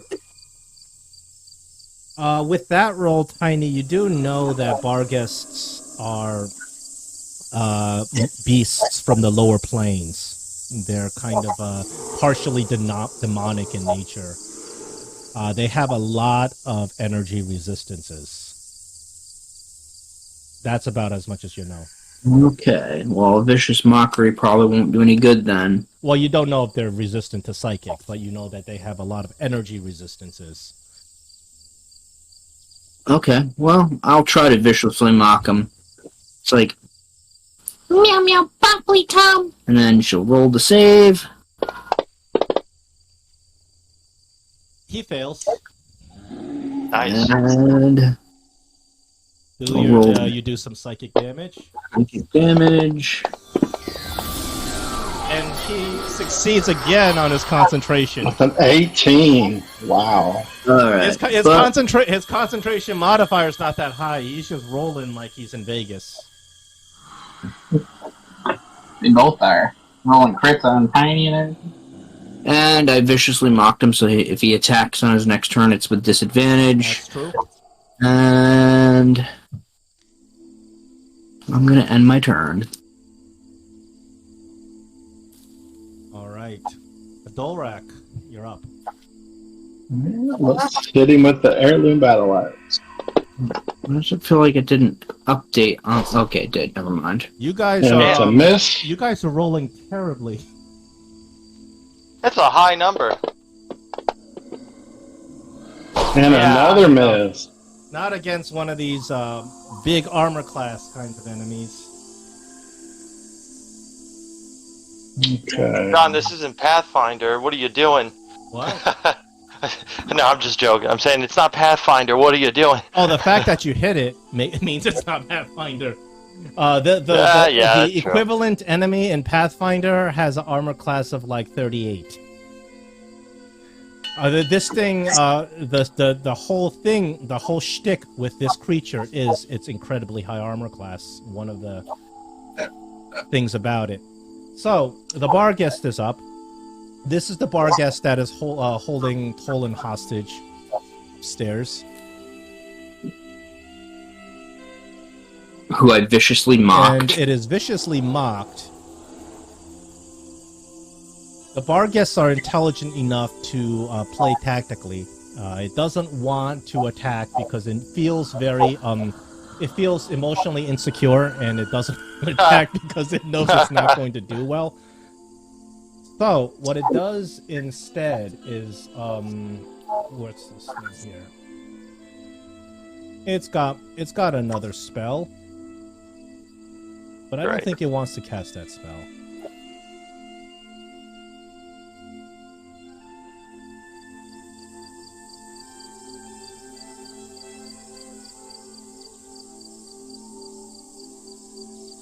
No, it's gonna attack, but it's gonna move beyond you, Tiny, because you've hurt its feelings.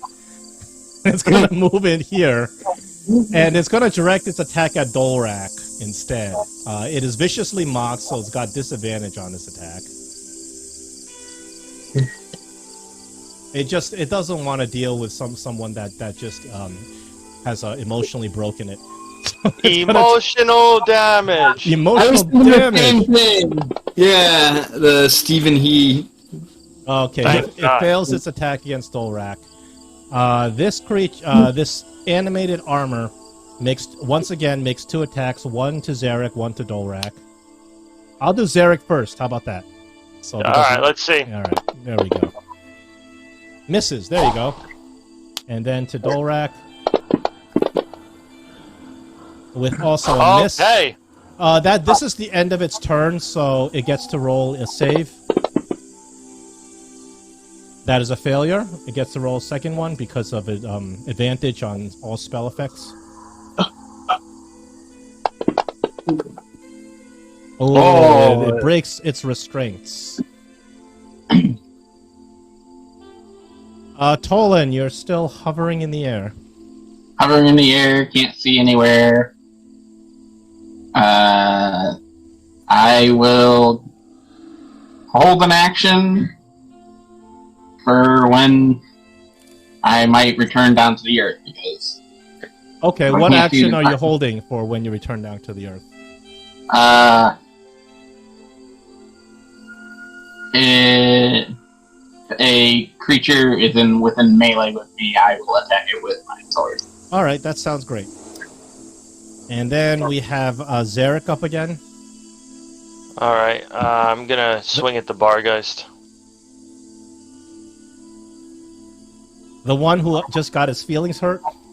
Yeah, I'm gonna look at him and say, your kingdom sucked anyways. As I sling right above his head, and then I come right back down. The second one connects.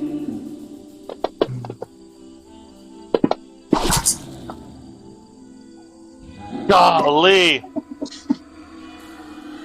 This bargheist is very lucky. It appears to be saving successfully on all its concentration checks.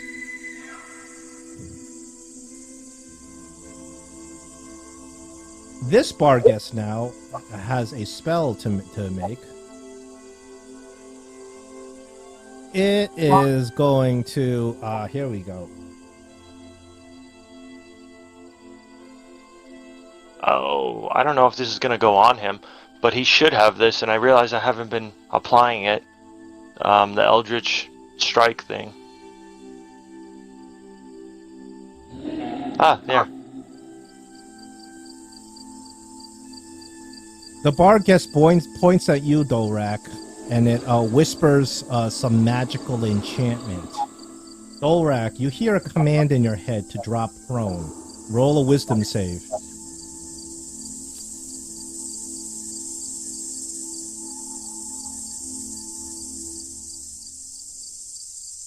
Okay.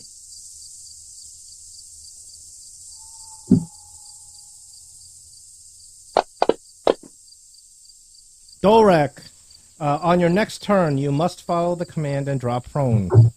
Jesus.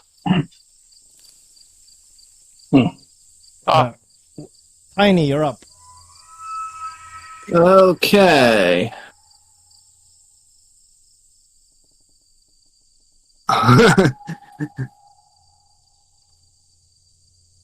Let's see. I am in melee range of Bargheist number 1, but do I want to?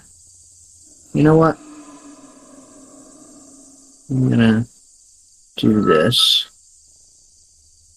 Target number 1, and I'm gonna viciously mock him because that seems to work. He appears mocked. Alright, so I roll the psychic damage.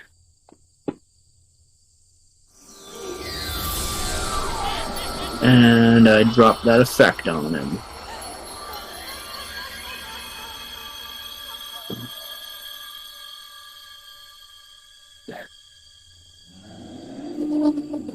Okay, anything else on your turn?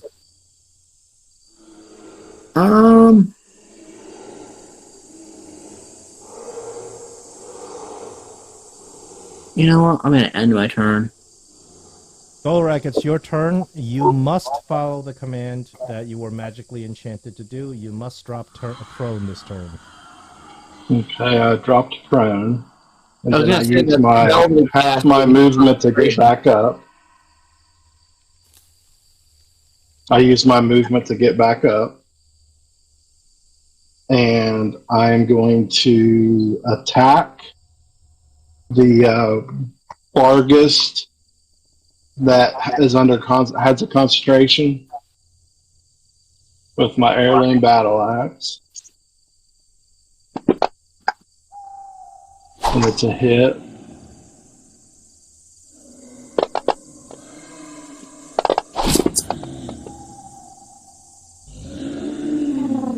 He dropped concentration. I'll use my second attack on the same dude. It's I'm another wondering hit. what... Man. No, it rolled disadvantage on concentration. I'm looking at this. And I'm wondering why. But go ahead. And it's another hit, and there's the damage, and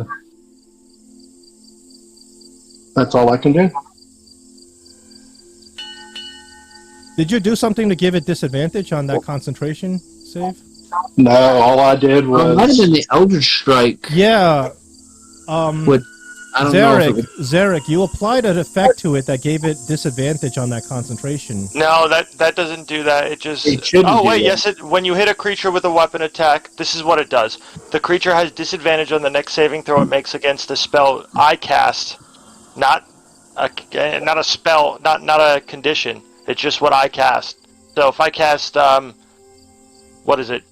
Yeah, so this is the problem. The effect you put on gave it disadvantage against an attack that Dolrak made because its other roll was a 17, which it would have succeeded. You see what I mean? so then he would still have concentration. Yeah. Now, does he have to make a concentration save Exactly. So we're kind of after my second attack? Yeah, because we have to go backwards on that. So he has got to make another concentration. Hold on, let me take this off. I will. So what I'll do in the meantime then, John, is just you to go you got to take that effect off when it's not applying. So that's the thing. It'll constantly be on. So what I'm saying is, whenever I hit somebody and I go to cast a spell on them, as long as I hit them first, I'll just do advantage rather than just putting it on. Yeah, Does that work? that'll be better. Or disadvantage on the save. Yeah. So it failed the second concentration check. There you go. Okay. So now we're okay. But yeah, and I'll now just it's Barghests' turn. I believe once it fails, Tolan floats down. So Tolan, you can have your held action. Alright, I float down and I am in melee of Barghests number 1. And I will attack it with my normal rapier. The +1 rapier, not the 9-line stealer one.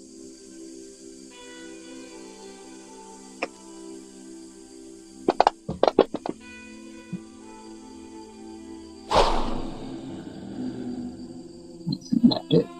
Right? Yeah, okay, yeah.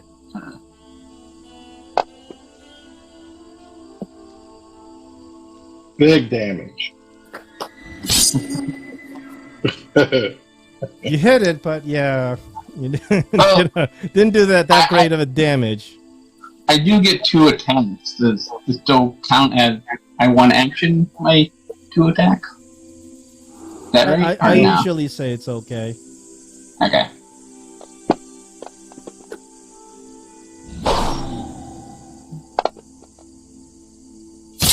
Alright. Another weak attack, but still. Alright, yeah, and that should be the end of that held action. The magical armor once again begins to swing. It's gonna attack. I'll go Zarek first. This time it does not have disadvantage.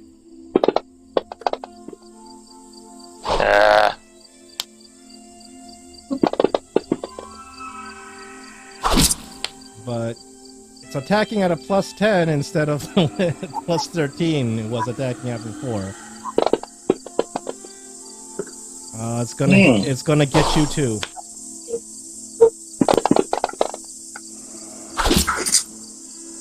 Doing a lot of damage. At this point, you know what? Zarek, you can roll an Arcana to figure out, to learn about this magical armor. Because it's hit you a couple of times, you're kind of wondering if you remember learning about it. Open or tower? Tower.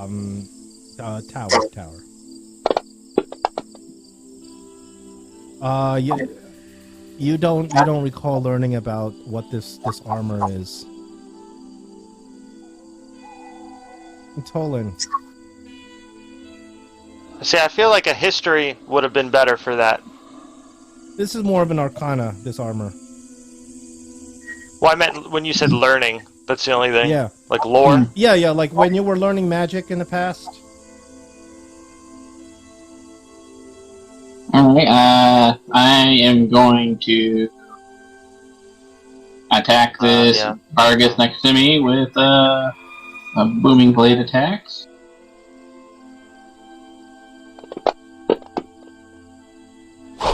A miss. So we'll just attack it normally then. That one's a hit. Trying to finish these creatures off if we can. One piece at a time. These creatures are pretty tough. As is that armor your two martial characters are fighting. I'm doing some weak damage to it though. You've been poking at it and poking at it and poking at it. I keep poking the bear. For 5 rounds. Zarek, you're up.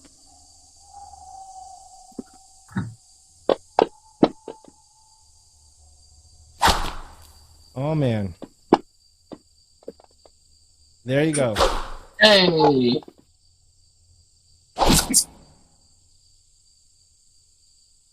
And you know what? I think what I'm gonna do is bonus action add another die to the sword. Okay? You would have had to do it before you made your attacks. I'm not adding the damage. I'm just gonna okay. do the. Yeah. That's all. Okay. Barghests number 1. Now that you stabbed it and you're down there, he's gonna come. He's gonna swing around and attack Tolan. He comes at you with a bite. And he's viciously mocked. Yep. So because he's viciously mocked, he misses with that bite. That's his action for the turn. Tiny, you're up.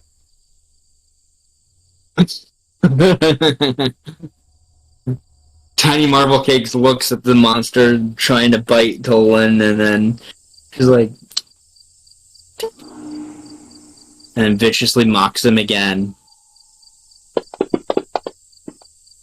He fails again. Alright, so more psychic damage for him. And I dropped the effect on him one more time. Yay.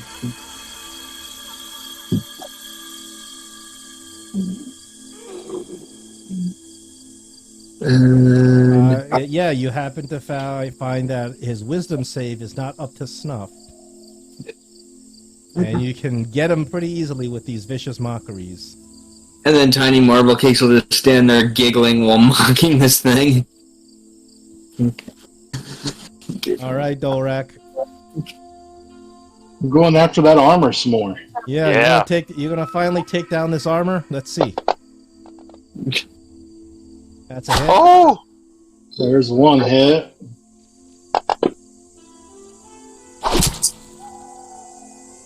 And here goes second hit. Better be pretty good armor Oh! 2 hits. to collect after we defeat it, hopefully. Unless it shatters or whatever. So close. That'd be so disappointing.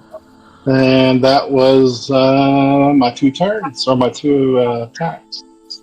You realize the armor's getting kind of brittle now. If you hit it hard enough one more time, you might just break it. Well, we don't want to break it, you know? We'll kill the creature. Yeah, you look at this armor and you think if you want to try to salvage it and keep it, don't hit it so hard. Well, at the rate we're going, I don't think that's a problem. The creature comes over, bites you. He's gonna bite Zarek this time. That's a miss. The armor, once again, 2 attacks. I'm going after Dolrak first today. This time. Ouch. That was a 28. 28. Okay, that's gonna hit you. Second one. Oh, that's a 26. That's gonna get you. Armor is in its death throes and still causing massive damage to you guys. Tolan.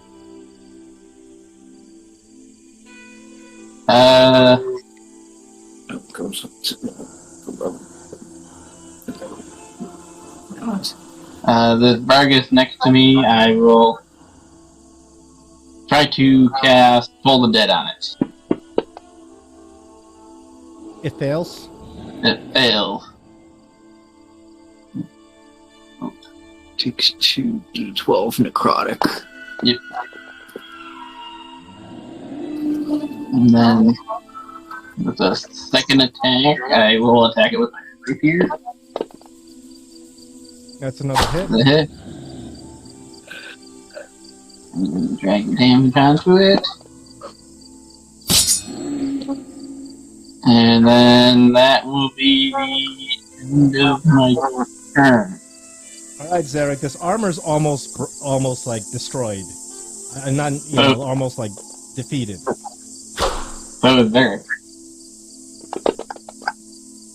All right.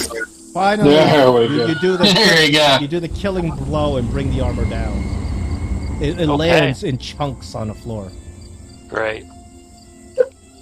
Oh. Don't you laugh. You're the one who wanted it! Well, I knew this was a trap, but not to this extent. Ow, There we go. That barghest is very badly injured. It starts snarling and kind of snarls over to this barghest. So barghest number 1, he's gonna leave your range, Tolan, so you can take an opportunity attack. As an opportunity attack, I can. You can do instead of I can spell- cast a cantrip. Yeah, I will That'll be do. with advantage, right? I don't think so. Because it's being mocked. The mock is just No. disadvantage on its attacks. Yeah, if Oh, it okay. attacks during the Okay. turn, it'll do so with disadvantage. I will do a booming blade attack. Yeah, that's it. Oh, there you go. Yes. Can you kill it before it does what it wants to do? Well, do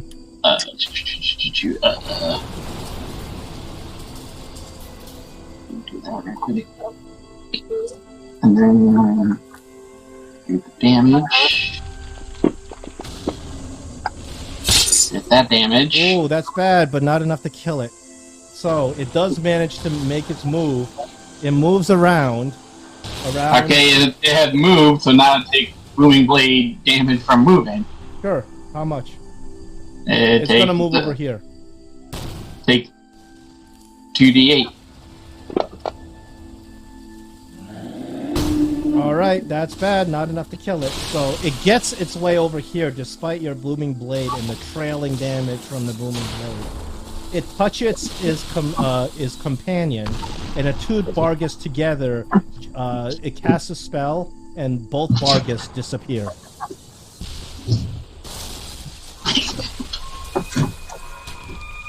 You guys were not able to finish the barghests off. It appears that they've teleported away. That sucks. Are we out of combat? Can I move? Yeah, out of combat, you kind of look at this this pile of plate in front of you. You pick it up and you kind of like, you bend it around. You're like, yeah, you know what? If you bend it around, you can kind of put it together and make a set of plate mail for yourself. All right, I'll take the plate mail. So as you're, so what you get is a set of plate mail, and you get a long sword, and inside the plate mail, as you are kind of fitting the plate mail for yourself, you find inside the plate mail there's a glyph key. Ooh. I let everyone know, hey, look at the glyph key. Yeah. There we go. Was it worth it, Eric? Was the armor worth it? Now it was. Oh, hold on. I tried to take those barghests out of the way. So you get the glyph key, and you study the glyph key, kind of matching up to your own glyph key. You realize that this glyph key only has the attunement for a place called the Forest of Recovery, which is where you guys are. Oh, no, that doesn't tell you anything. Hold on, let me share this with you. There we go, that's better. How long would it take for me to put that plate mail on? You can do it now. It takes about 10 minutes. Let me put it in your inventory.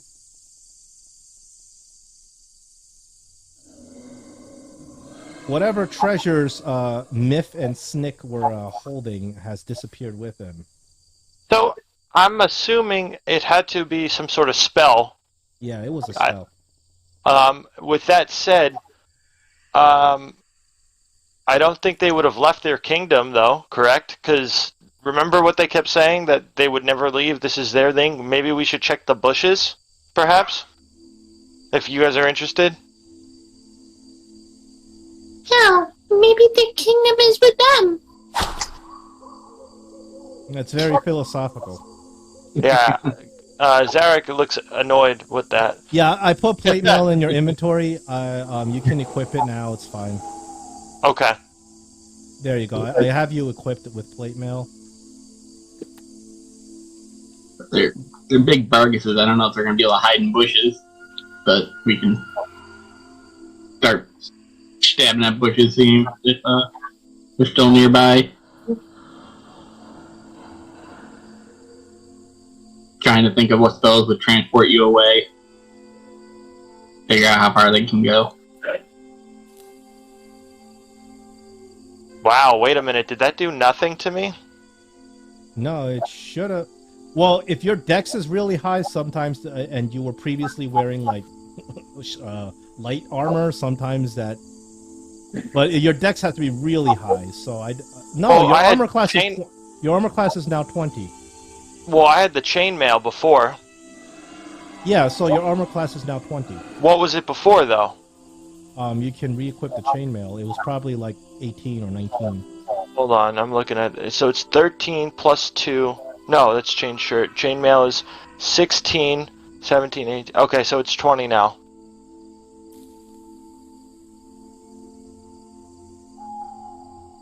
Alright, are we doing any healing? Listen, it went up to 22. What else are you wearing? I have a... What is it? The Cloak of Protection and the Defense. Okay, so those things bring it up to 22. Okay.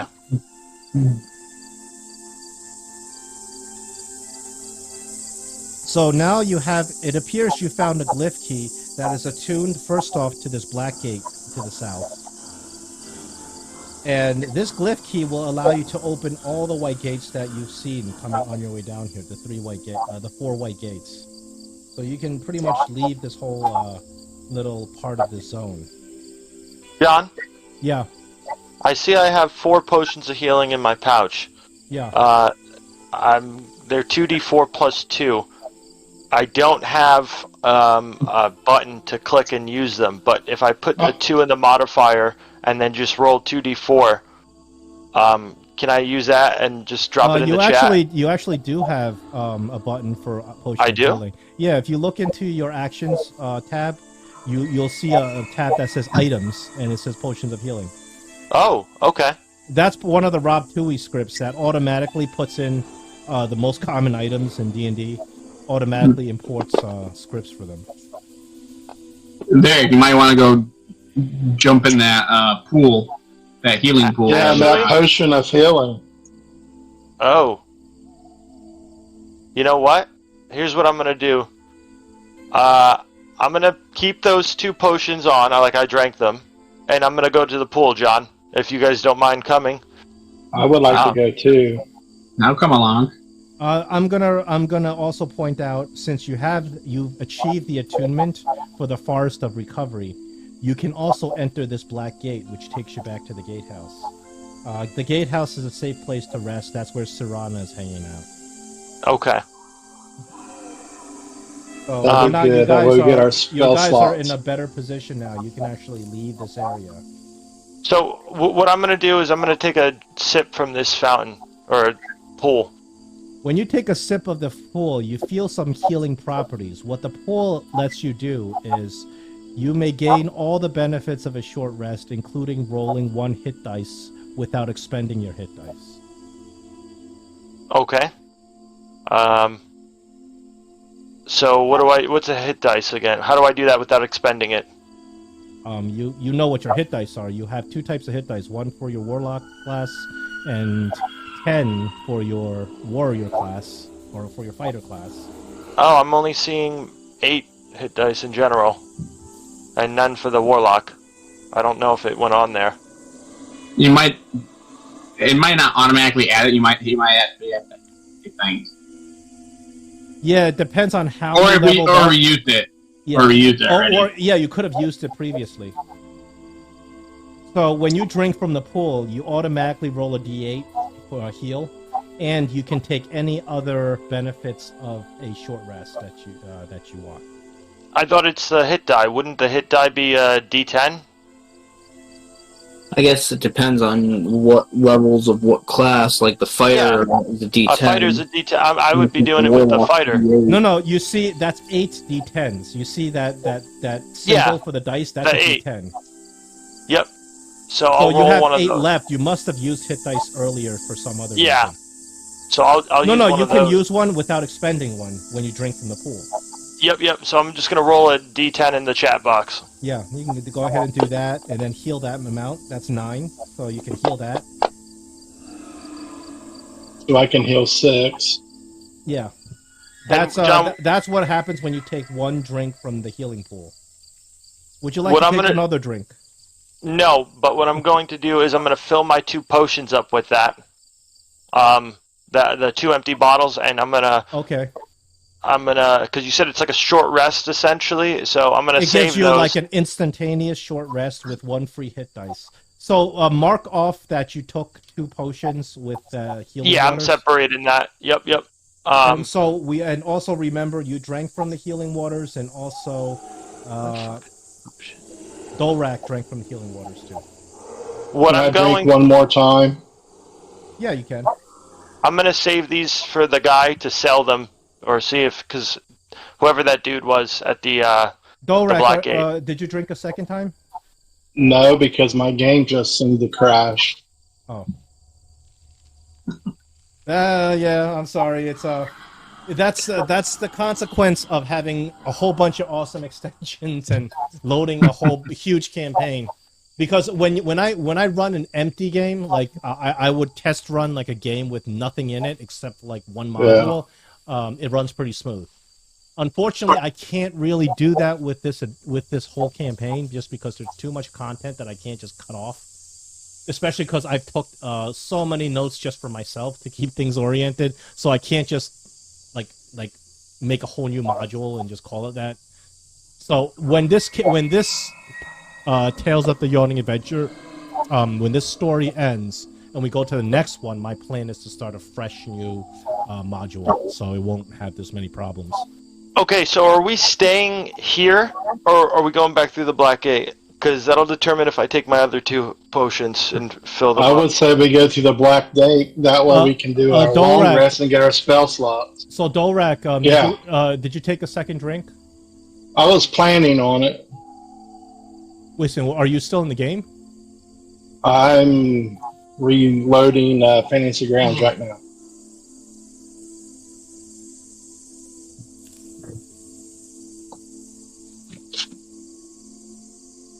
So give me about a minute and I should be right there. No problem. See, and if I knew we were going back, I would have frickin' action surged. You know? Are you guys sure we want to go back to how are the other 2 doing? I honestly, if I were you, I wouldn't be stingy with action surges because your action surges come back with a short rest, right? No, I thought it's a long rest. Oh, it's long rest. Never mind then. Yeah, then you wanna, Oh, it's a short or a long rest. Yeah. Oh. So if you have motherfucker. something that recharges with a short rest, No, absolutely. exactly. But I didn't know it was going to be a drawn out Honestly, encounter. if you get action surges on long rest, that makes a fighter real crappy. In my opinion. No, you're right. Fighters are bland enough as it is. The action surge is the fighter's thing. I mean, they should let you do it on a short rest. Yeah, so, okay, but I mean, look, I got my second win back, and we're good to go. So, Tolan and Tiny, do both of you guys need to go back as well? Or what's your take on it? Well, see, we don't get spell slots at a short rest, so... Yeah, well, that's why I'm asking. Are you guys good? So I'm going to tell you, the I'm good. downside of going back is that once you use this Black Gate, you can't use it again. That's why, Dolrak, I'm like a little hesitant. If we can... If we're able to, it might be worth seeing what we have left over, whether it's healing potions or So You know, you heard Tiny, you do heard you have any about other the healing? you heard about 5th edition, the adventuring day. So what this adventure does, it enforces the adventuring day by giving these black gates like a limited supply. That's the idea. Oh yeah. hmm So, Tiny, can you heal us anymore, or Let's see. I'm gonna look at my spell slots and see what I've got left. I'm speaking out of character right now. I got a 2nd level slot, a 3rd level slot, 2 4th levels, and 2 5th levels. yeah? I don't know if it's worth going right back all of a sudden, Dorak. You see what I'm saying? If he could heal us, Well, that's fine. Whatever you guys want to do. we might be able to clear one more spot out before we head right back, and then, you know. But yeah, Tiny, I got 66 damage. You have 28, and he's got 36, and Tolan's got 10. Hmm.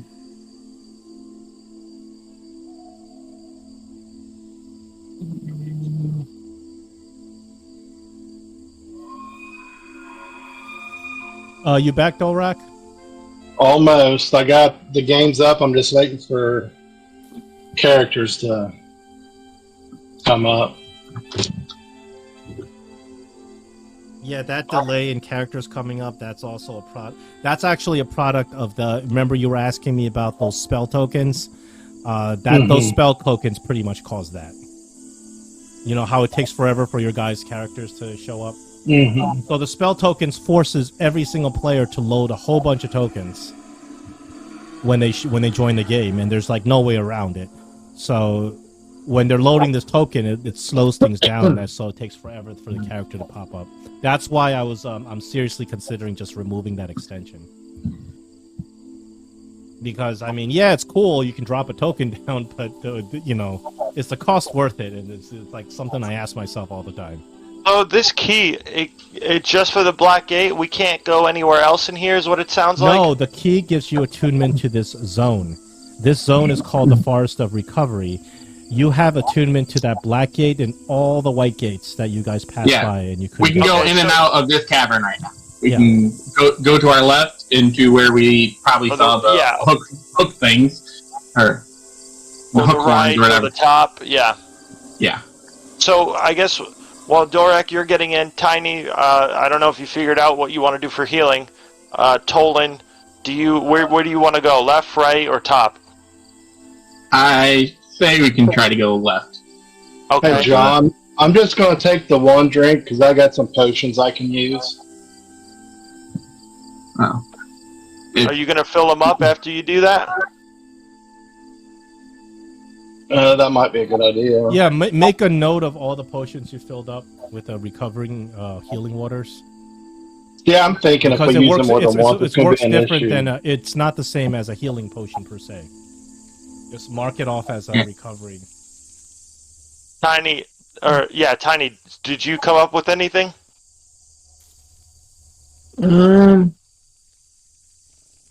I was gonna say. Tiny, I think you used your aura vitality already. You might have another 3rd level spell slot. I do, but I'm kind of saving it for once we get the meat from those creatures.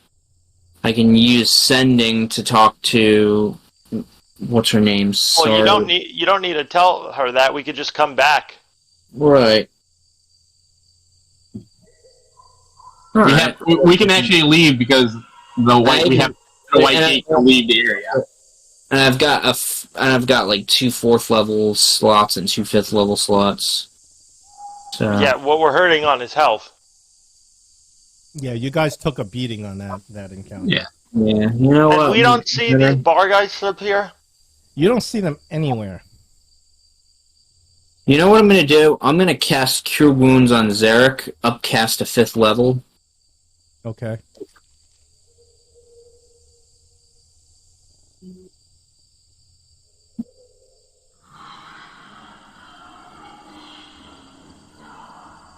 I got 2 potions you can have there, I think. Of regular? Is it a normal? Just healing? regular heat, just normal healing. Or you still have quite a lot of hit dice, you said? Yeah, but I think I can only take them. Oh, you healed Dorak, or did No, Dorak? I healed myself. Okay, And yeah. also, you yeah. guys are not barred from taking an official short rest either, just Yeah. because there's nothing going on here. You can sit Yeah. down for an hour and take a short rest if you want. Was that me or you? Oh, that's me. So I uncheck the dice because or the healing. That's what I was figuring out. He gave me 2, so what I'll do is I'll take another 2. Well, I'm just waiting to see where I'm at after Tiny does this. Yeah, I'm trying to this to work in fantasy grounds here. Okay, I'm gonna fill up 4 bottles. Just mark off that these are the healing water bottles as opposed to healing potions. You know, can I just add? Just take away Yeah. from your potions and then just add another item and write I'm it in. at. Yeah, that's what I'm just doing. create a brand new item and just write it in. That's what I'm doing. Potion from Oh, come on, of course this doesn't Well. great. potion from well or Or pond or pool. Pool.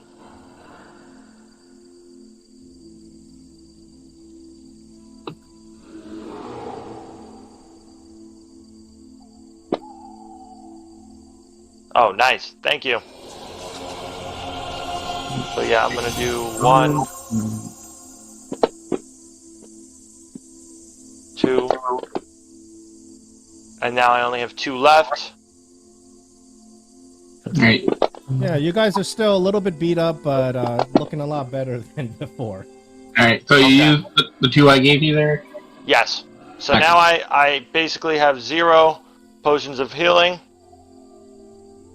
I'll I'm take going some pool healing potions from the Yeah. bottles that you just used and I'll hold on to them. I'll give you those 2 back, and I'll fill up the other 2 that were originally mine, and do that. So deleting the potions. I guess they're gone. Potion of pool healing. Maybe Where the hell? Tolman should cast Identify on this pool. Well, the rune said it had healing properties on the pool. Yeah, John. I'm gonna ritual cast healing or identify on this area. See if I can understand if all the runes are the same thing or if I can gain anything from that. Sure. So when you cast Identify, Tiny Marble Cakes, you can get inspiration for suggesting that, because your Identify spell returns as a Bestow Curse spell on the pool.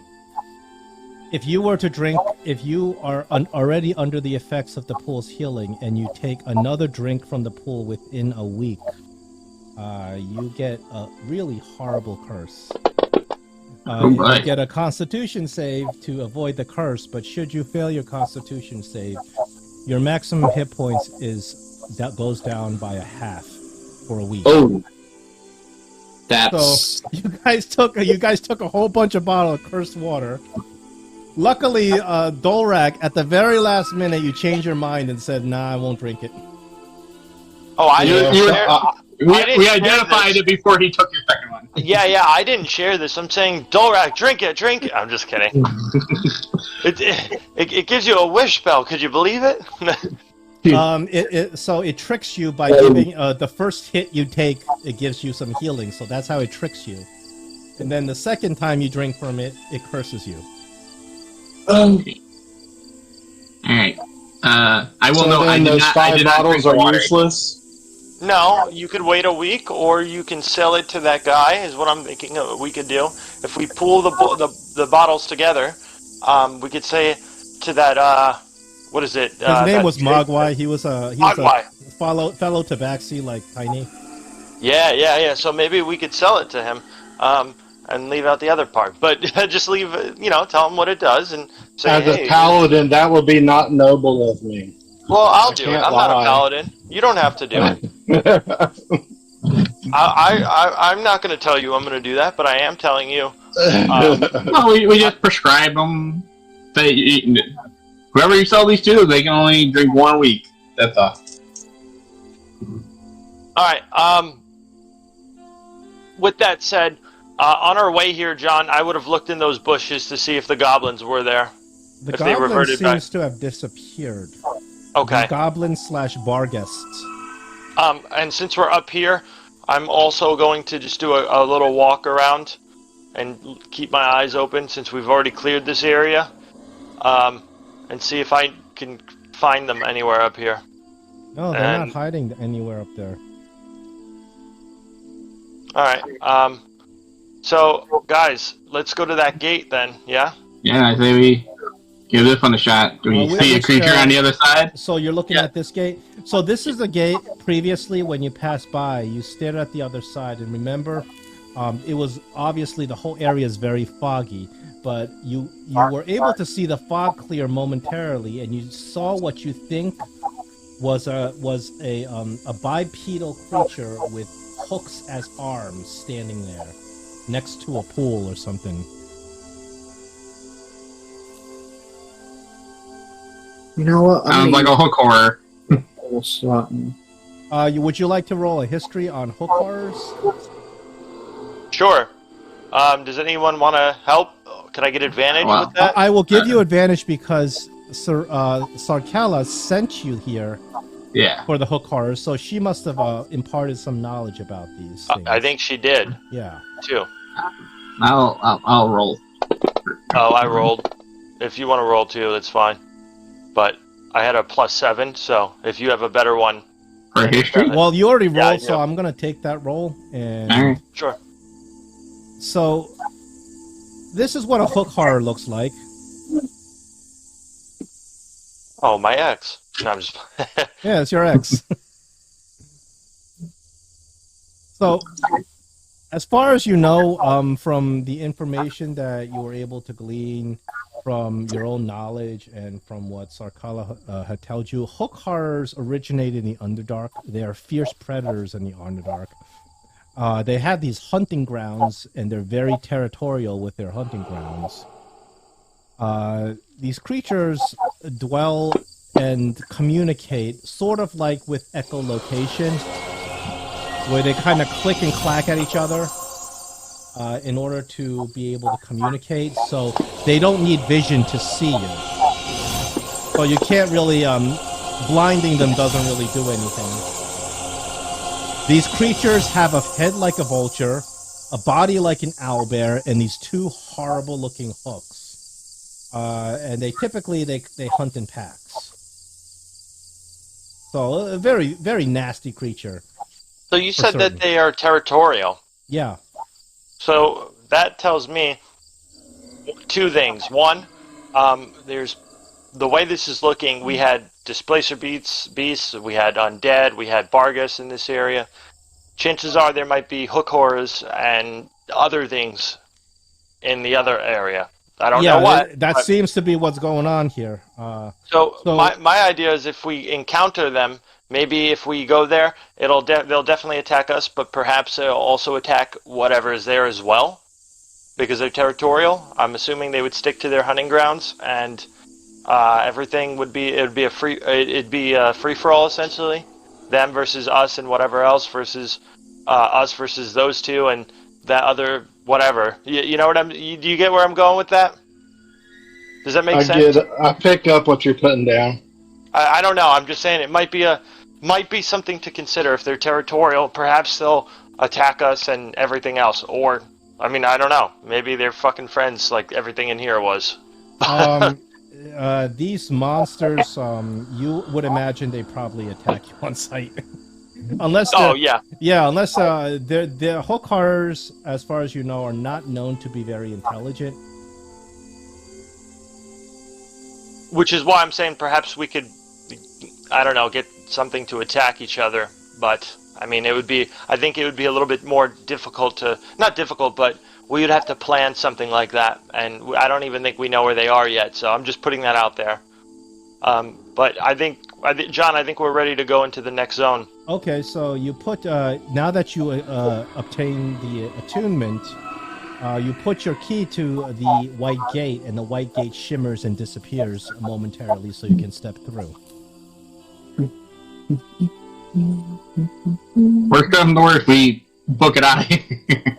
So don't move too far yet. Just get so as you I'm just gonna. Should I go back? No, you can go in there. I'm just giving you a description. So as you walk into this area, you take a look around. Once again, it's more of this forested, wooded area. You look at the floor, and it looks like cow hoofprints all over the place.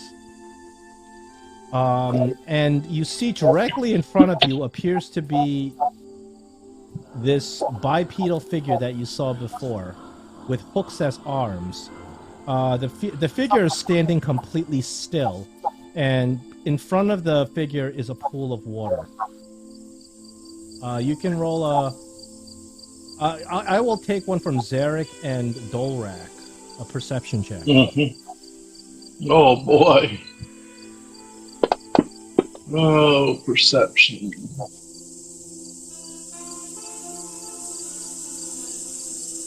I grabbed my whole card and moved it, and I was trying to grab the...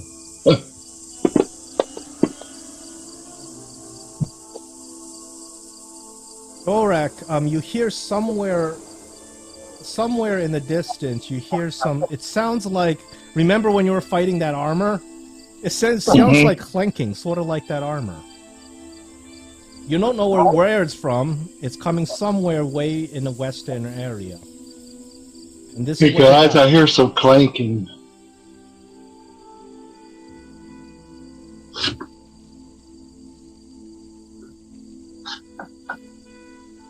All right, how do you want to approach this? Like I said, in front of you appears to be that figure, bipedal, hooks as hands. Very much matches the description of a hook horror that you have. Is it moving? No. And in front of that is a pool. I say, hold up there, and I remember a little bit, and I take out the map, and I looked at it, and like, this area is called the Forest of Illusions. So just remember, it might you can get some inspiration for looking at that complicated map. So you're deducing that the map says Forest of Illusions, so this might be some trickery, chicanery. We might want to proceed very cautiously with what we do. Sure. I run You up. also see, off in the distance, you see another black gate over here. Remember, it's very misty, so your visual distance is only around 30 feet, but you see like some hints of some other, maybe you see a little bit further down once in a while when the mist moves. But you can only reliably see 30 feet in front of you.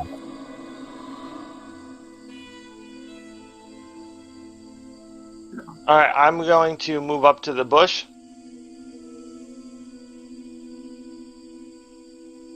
I'm gonna stay within 30 feet of there so I can see what's going on. I'm going to slowly peek around the corner, John, and see if there's anything here. As I'm going to inch up, little by little. All right, I'm hiding behind you a can stop tree. there. Because you see something. I'm going to I'm going to roll a perception for something to see if that something sees you.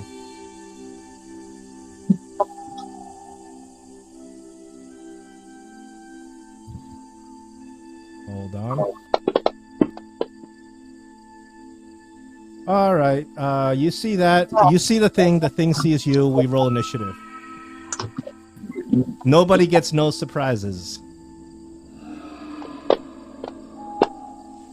Well, golly. So Zarek, as you get to the bush, you look over. First of all, that hook horror that you've been stalking, when you get within 10 feet of it, you notice that it's made out of stone.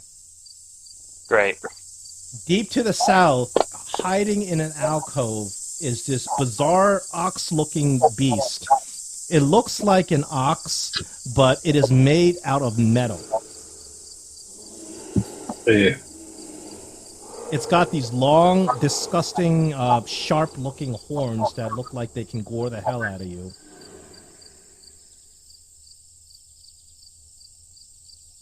You don't really know what this creature is, so I'm not going to show you the picture yet because it has the name on it. I'm just saying you can go open up the picture and then click the hide button or whatever, like so it's not identified, and share the picture without the name. Oh! I didn't know I can do that. Yeah, there you go. This is what you see. Nice. Yeah, I figured that out when I was DMing a couple weeks ago. I did not realize you could do that. Yeah, I made that mistake, and I was like, "There's got to be a way," because you can do it with items too. So you see a metal bowl, and it's breathing this green smoke, and it starts hoofing the ground, ready to charge you. So you guys enter combat. Initiative begins, and Dolrak, you're up first. Yeah. Get it, Dole. Get it. Let's see.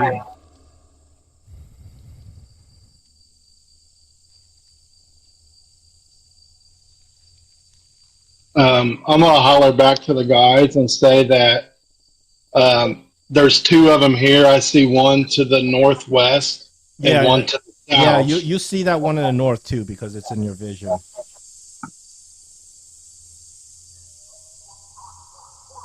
$15, 25. Okay, I'm gonna go ahead and attempt to fight this one, but I'm gonna use my Sunblessed Mace because it does bludgeoning damage. Okay. Instead of slashing damage. Beat the metal. Oh! Oh no, not with that roll. That was almost a crit though. And I'm gonna hit it again. That is a crit. That is a crit. There you go. Nice.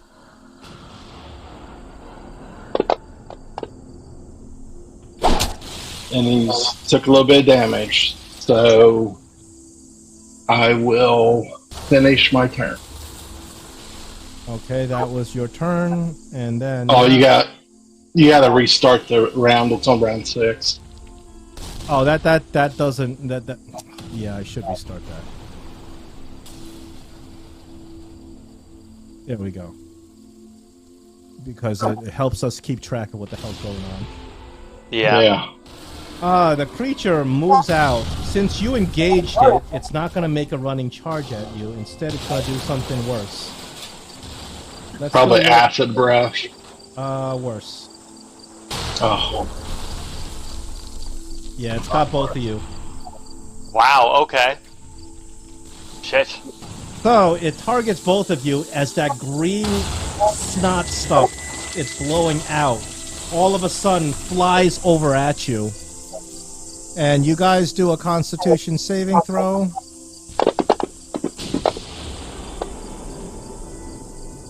Luckily, both of you succeed on this breath.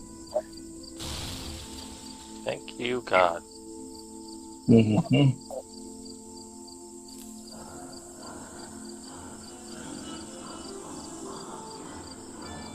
That is its action for the turn. I think we're up to Tolan.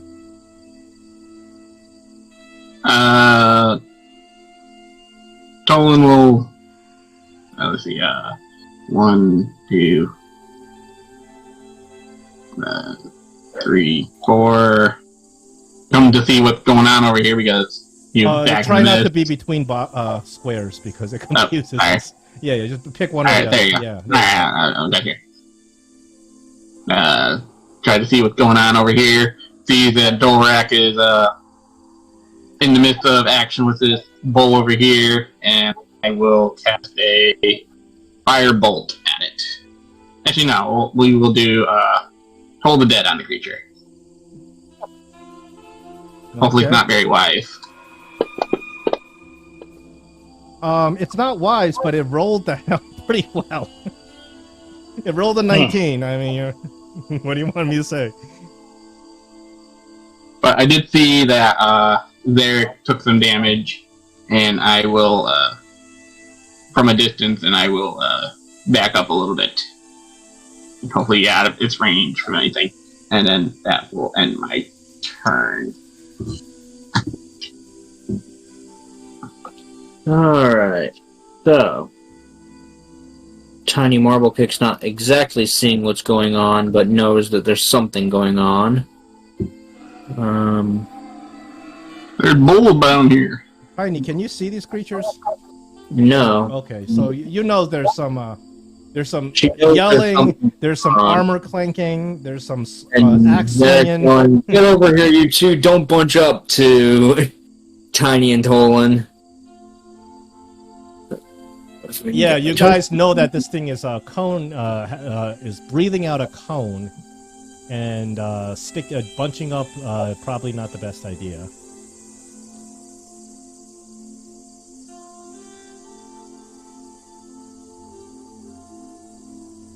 Okay, that's what happens when I use the arrow keys. That's weird. Click on my token one more time. And let's see what that does.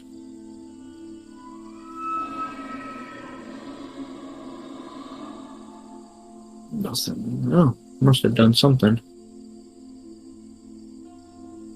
Okay, I guess she can see this unidentified creature number So, 2. Tiny, when you see this creature, I'll let you roll. Let me see what history is appropriate to find out what this creature is. Okay, history.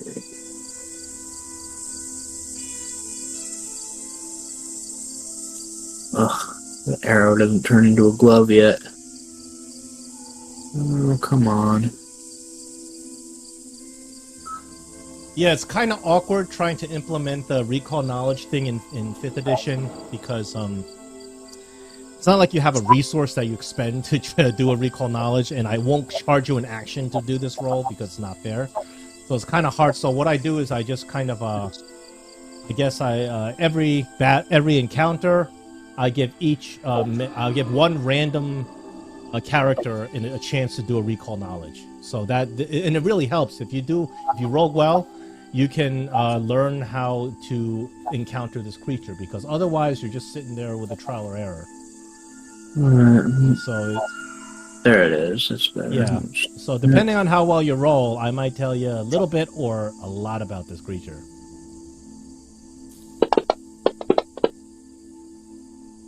Tiny, you don't know anything about this thing. It's a big metal bowl. And Tiny's But just you may like, complete your turn. Meow? and she looks at like, actually, am I supposed to be able to see these creatures?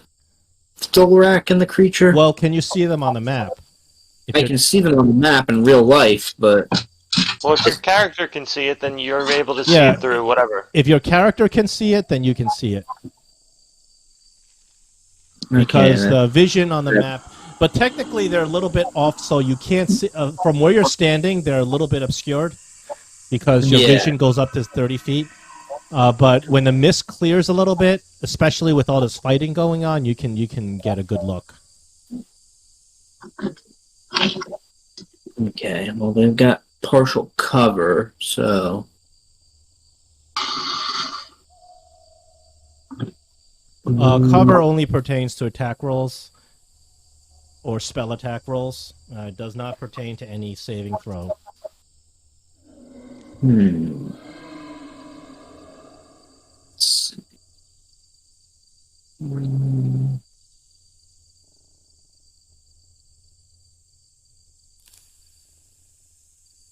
Do you know what? I'm just gonna hide behind this tree here, so I can get my token to move. Are you doing a hide action or just saying you're kind of standing behind there?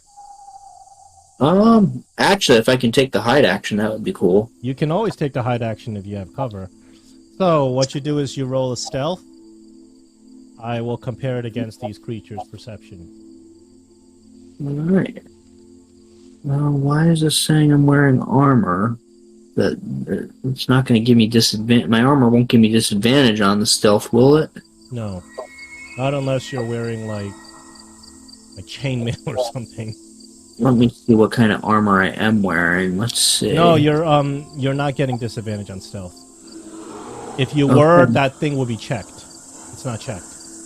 Well, I see a picture of armor on there Yeah, next to it itself. shouldn't. It shouldn't do it right now because it would have like some sort of check on it. I just see a picture of armor next to the Yeah, deck. I see that too. That's if that were checked, then it would give you disadvantage. I don't see a little circle that you can click to check. But No, it automatically checks depending on the armor you're wearing. Are you hiding?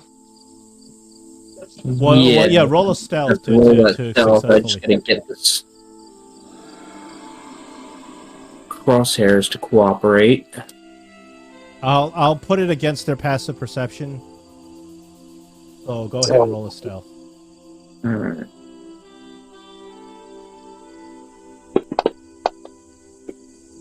All right, that's a pretty good roll. You're pretty confident you're hidden from these creatures. They certainly are not reacting to you. Alright. And then I'll end my turn. All right, Tiny, because you hid from this creature and it did not see you, this creature comes around the bend. And Tiny, because you hid from it, it's not going to target you. Zarek and Tolan, however, you're getting some breath.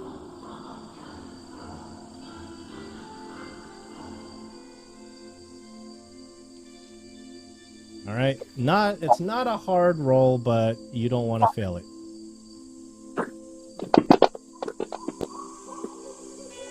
Oh, Tolan.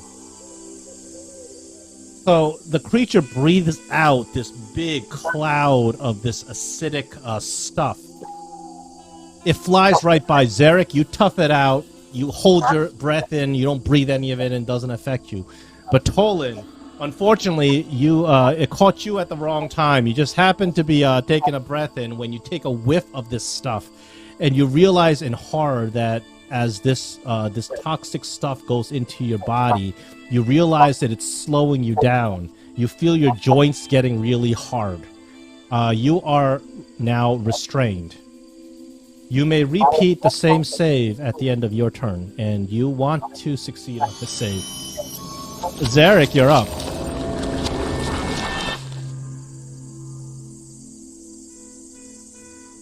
Okay. So let's hope for the best. What is the 2? Why did I roll 2? I don't know. Why did you roll 2? I rolled 1 dice. Did I just have 2 what's people going targeted? on? Who are you attacking? I don't know. I thought the guy was targeted. Why is 21 a miss? Are you attacking yourself? I don't It know. looks like it. Zarek, no. roll it again. Just roll it again. Roll it again against what you're attacking. Yeah. Yeah, I targeted identified creature 1, so then I'm literally dragging a dice and dropping it. Okay, that's a hit. I Rolling think. damage. Well, I was targeting myself, maybe? Yeah, I think you were targeting yourself. And 24 then, points of damage, not bad. That's Okay. a second hit. I'm going to action surge. Action surge, very nice. Yeah, don't hoard those action surges. That's a third hit. And you got a 4th attack because the action surge gives you 2 attacks. That's a 4th hit. There you go. All right. Depleting this creature's hit points. It's way, way below half. Dolrak, you're up. Nice. I'm going to move over to here. And then, still using the mace, Nope. I roll a 4.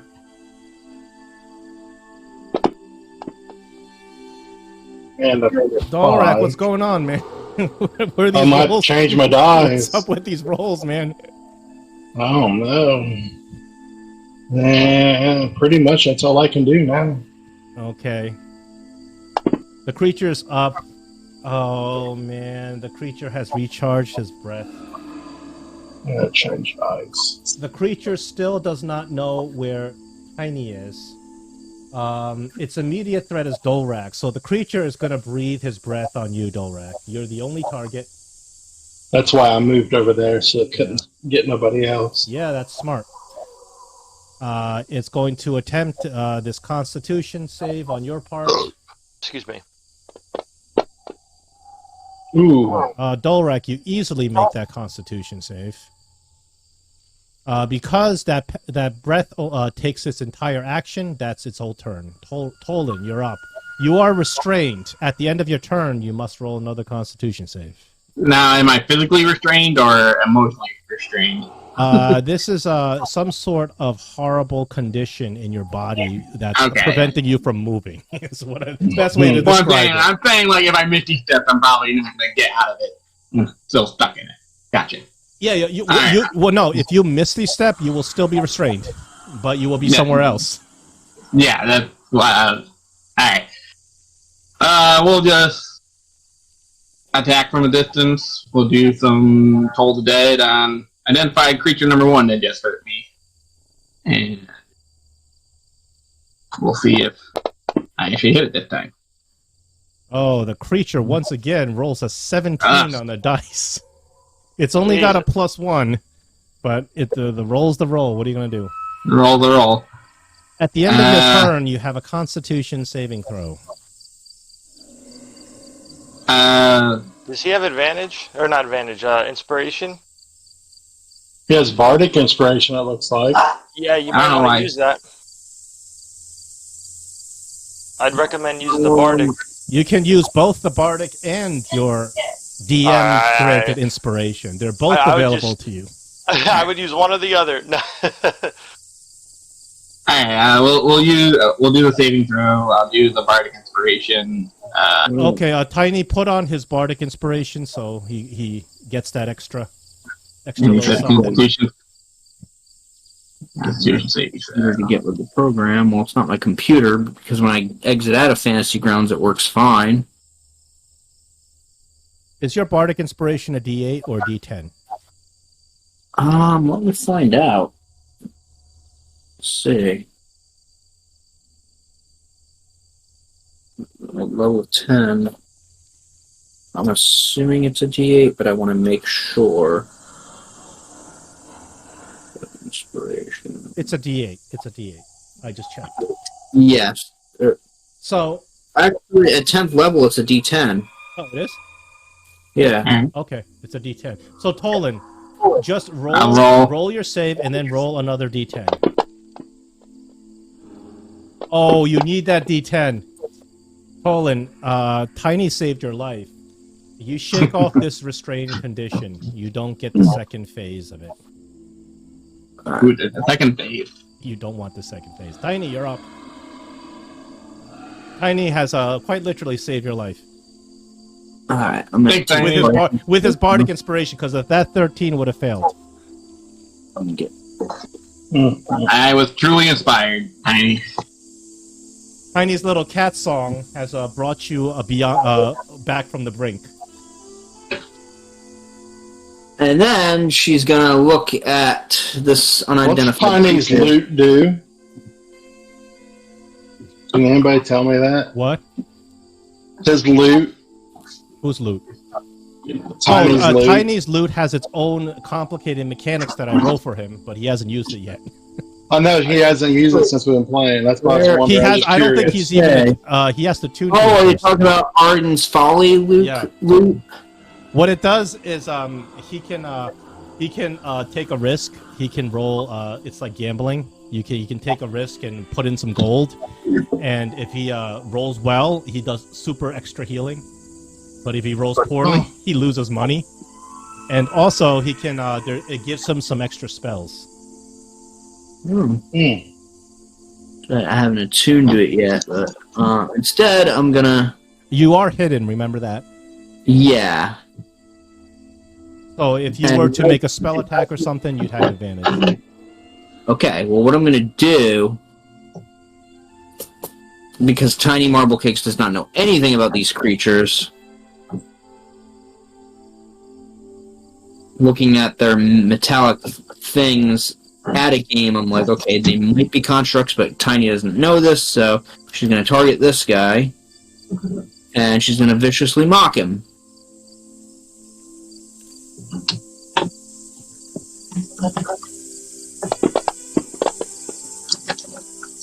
He fails. Alright, and I'll roll the psychic damage, assuming they're affected by that.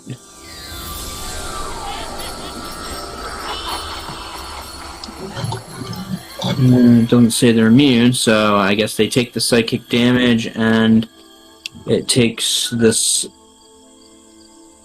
effect.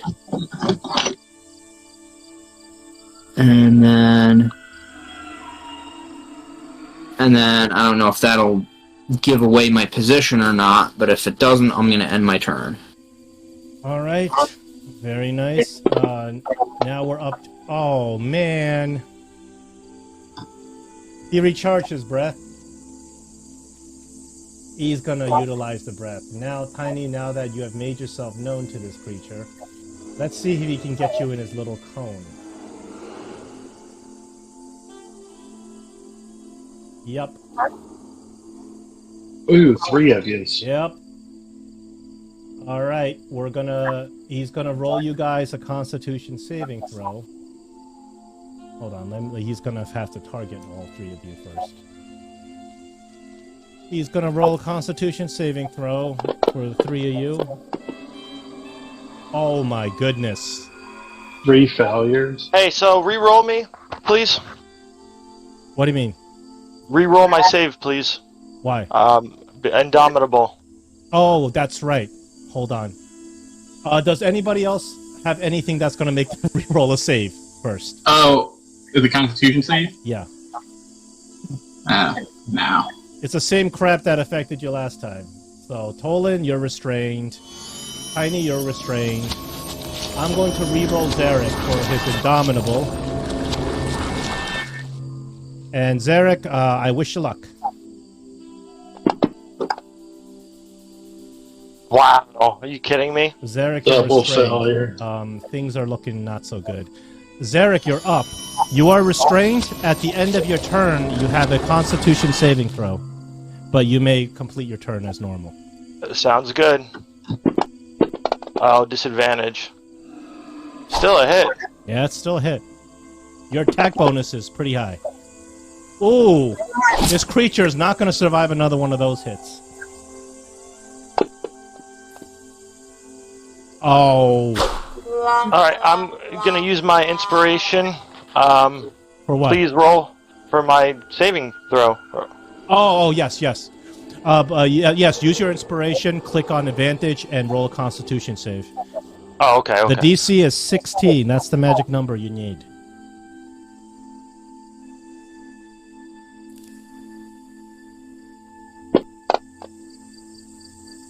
You clear good. the effect. You shake off that whatever the hell was locking up your joints. Just shake it off. No longer restrained. And am I still unable to move at this point, or no? No, you're not restrained anymore. But this happens at the end of your turn, so your turn is over. Okay. So yeah, I'm gonna turn around now and just use a free action and say, "Can you guys move?" I would if I could. They might not be able to move at all. Misty step. I'm just kidding. Yeah, he can Misty Step. They'll still be restrained after the Misty Step. Dolrak, you're up. You're going toe-to-toe with this guy.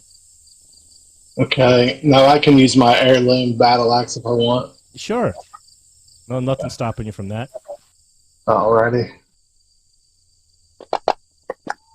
Ah. How about a miss? Oh, man. That is a miss. There you go. There we go.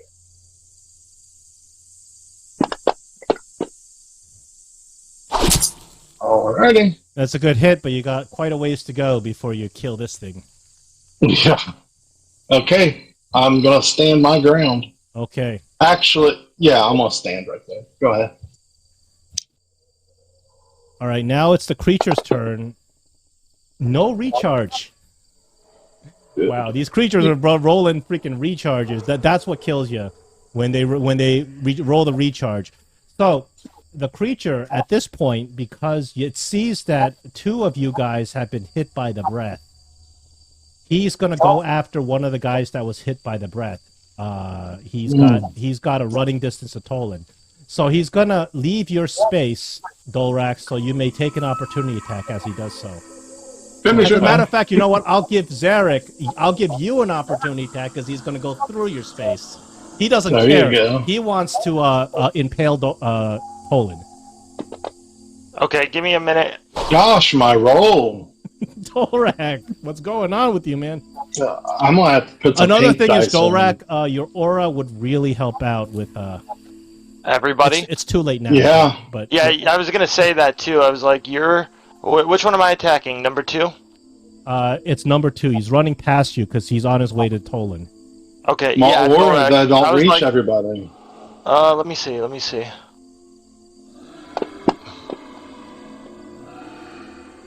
You do hit him on his way as he gets past you.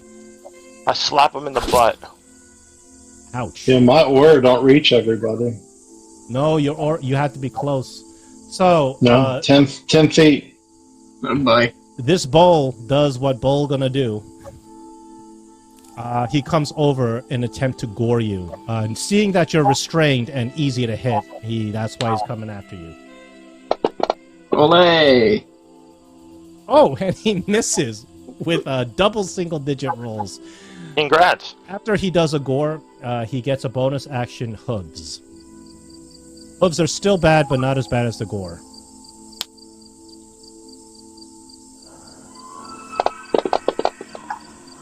He misses you with a hooves as well. This bull, Olay! I think, has picked up Dolrek's curse Yes. of rolling real bad. All right, that's its turn. Tolan, you're up. At the end of your turn, you have a Constitution save, but you may take your turn as normal. Okay, Your joints are all locked up, and you can't really move. You can still try to attack and stuff, but you're going to be attacking with disadvantage because you're restrained.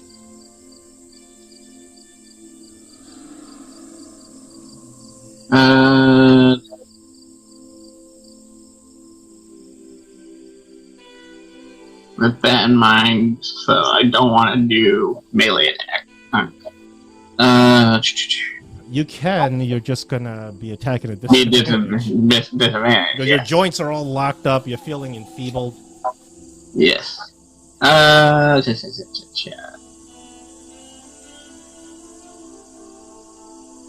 It's been damaged. Let's do some total dead on this one. Hopefully, it'll actually hit this time. Come on. There we go. It hits. There we go, finally.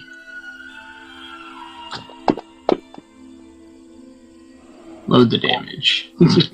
And then might as well with my second, still attack it with my rapier for a second attack. Can you do a second attack? Oh, you're doing cantrip as an attack, and then a second attack? Yeah, I can do a cantrip, then a normal attack. Okay, so that's what you're doing with that. Yeah, the rapier, even with disadvantage, hits. Yep. Get the hit. And then I will use my inspiration to give myself advantage for my save. The magic number 16.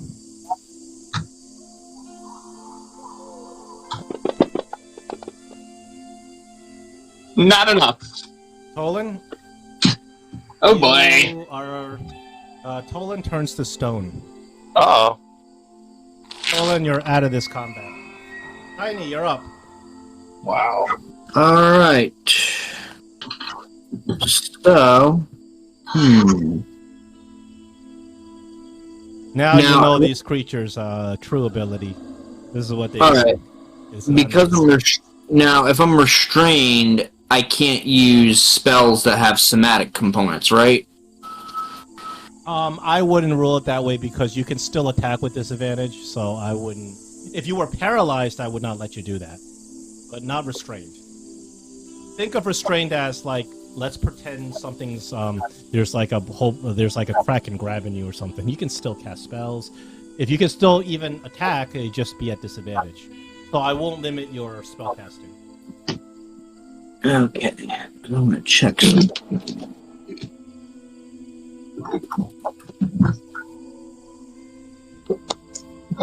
Okay. Never mind. Muscle restoration does not end restrained, so I'm gonna viciously mock. If I can get my fantasy grounds to cooperate here to actually respond. It's like I have 16 gigabytes of RAM. No, it's the problem is not your RAM with the fantasy. Whatever it is, it's The problem is it's a Mac. It's fantasy grounds. Well, you also said your computer's like 10 years old, so that might have because Fantasy Grounds Unity, they keep updating stuff and they keep asking for more and more out of your processor. So it could be a variety of things. Processor, because the RAM, I have 16 gigabytes of RAM. So if this program's using 16 gigabytes of RAM, I'm gonna laugh. It is using like 40% of my RTX 3090, so who the hell knows? But before it was using 90%, but that's because I had my frame rate at 200. Once I have my external GPU and I hook that up, I'll see what that. I don't know if it has anything to do with the slow down to Fantasy Grounds. It's probably the model of his Mac, man. Yeah. It's really, if it's 10 years old, there's a lot of factors than just exactly. There might be some like compatibility, software stuff. Who knows? All right, so I'm gonna viciously mock this guy. He fails. All right, so I roll damage. These things are not very wise. Too bad Vicious Mockery doesn't do much in terms of damage. It does psychic damage, but if I can just... No, these are big, burly creatures that have a big bag of hit points. Alright, you're viciously mocked. And then I guess I'll roll that save and seeing what it just did, what happened to Tolan. Yeah, Tolan turned into a statue. I'm going to use an inspiration. So I get an idea. That's why I give everybody 3 inspiration stacks. So you just survive these kinds of battles. So just a raw con save? It's a con save with inspiration. Alright, so I'm rolling with advantage. So just a raw constitution saving throw? Yeah. Alright. Didn't roll. Oh, come on. Come on. What are you doing? I'm trying to roll a con save. Are you using a mouse? Yeah, I'm using my mouse.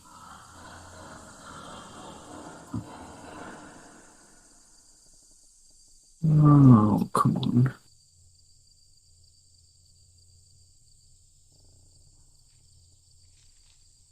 And I don't think my computer's the issue, because when I was playing Ronin's game, I wasn't having these issues.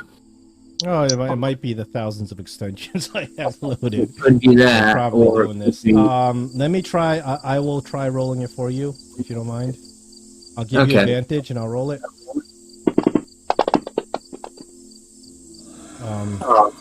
You probably shouldn't have let the DM roll it for you.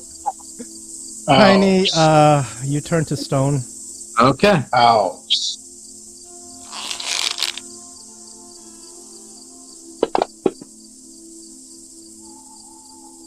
No recharge.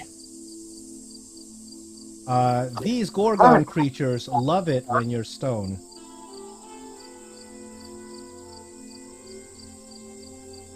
Alright, well at least I viciously mocked number 2, and if he attacks, disadvantage. I'm looking, it can't really get around.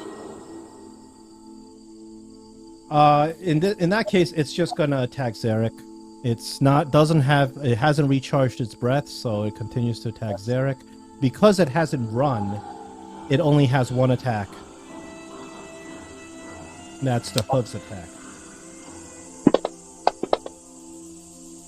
Misses. Zarek, you're up. All right.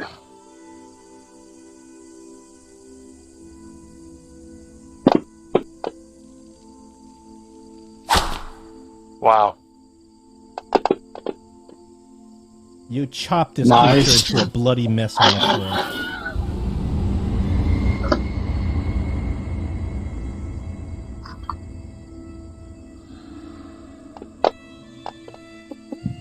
You roll a nat 1 and swing way too wide. So, Dolrak, I yell, see if you can get on the other side of him so he can only choose one of us Right. breath. Right. Dolrak, you're up. So I got 30 movement speed, I believe. Yeah, you have the boots that give you the 30 speed because Ah, they 10. penalize our dwarven friends by giving 25, 30. they penalize our dwarven friends by giving them only 25 feet.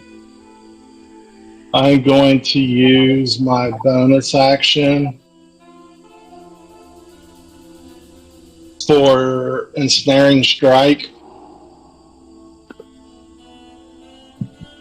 Let's see.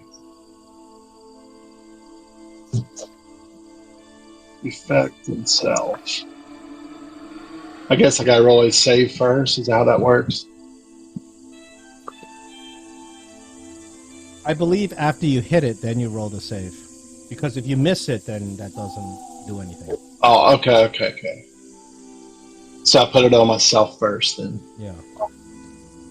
Okay, ensnaring strike.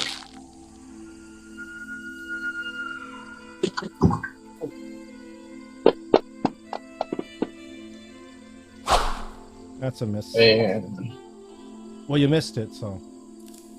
I get a second Yeah, you second get a attack. second attack.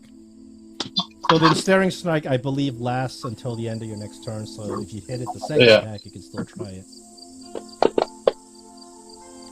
Oh, that's a critical. Critical. Congrats. Let's see. That would have been a level 3 for the ensnaring strike. Well, first do your And then- crit damage. First do the crit damage. Let's see if we can add some smites to it. That's what I'm gonna do. I'm gonna add a level 1 smite. Okay, That's do all the I can crit. do. Put that smite in. That smite gets double too. Divine smite level 1. That'll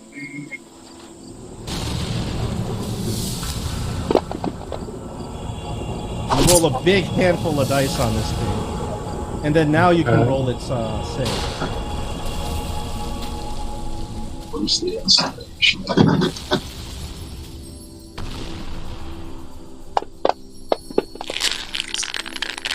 You, Failure. is this creature, let me see, is this creature have any immunities? No, you have ensnared it. It is now restrained. I will apply restrained on it. Very smart, because it cannot do that trample charge on you. Now what Because it about can't the... It also gets damage from that. Piercing damage. Go ahead and roll it. Oops. Should be a 1d6.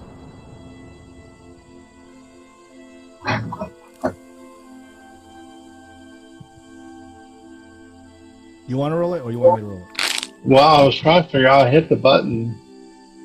You're doing the effect. You have No, to what do the happens damage. when you hit that the button? What happens is you put the effect on yourself. I think.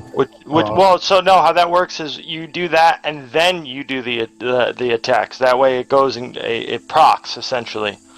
So I'll just roll a 1d6 and it gets Yeah. the 3 damage. All right, that's an extra 3 damage. I got it on. And then I put the ensnaring strike still on self. It's okay. We should be good then. And he's restrained. You are good, so to speak. Yeah. Right. Alrighty. You were good until it recharged its breath. Oh, All right, so Zarek, you want evens or odds? It's going to choose one of you to blow some breath. I'll take it. Or he'll take it. Okay. I'll take it. No, I don't. You don't get to choose who takes it. You Oh, get to choose even or okay. odds. I know Okay. because you have a higher save, so it's so of course it'd be smarter for you to do it. Even or odds, Eric? Odd, I guess. There you Okay, go. so Dolrak takes it. Petrifying breath. Hold on, let me make sure I got the right target. Petrifying breath. Man. Dolrak, you got hit by petrifying breath. You are restrained. Mhm. This creature is also restrained. It can't move. So that's the end of its round. Then it would go to me, right? Tolan is petrified. Tiny is petrified. Zarek, it's your turn. I'm gonna stand right here just to get in his circle. Oh, make sure you're in a Yeah. square so we don't get like. Yep, I'm in a square. No, I think you're in between. Yeah, there you go. Now you're Nah, in a square. there you go.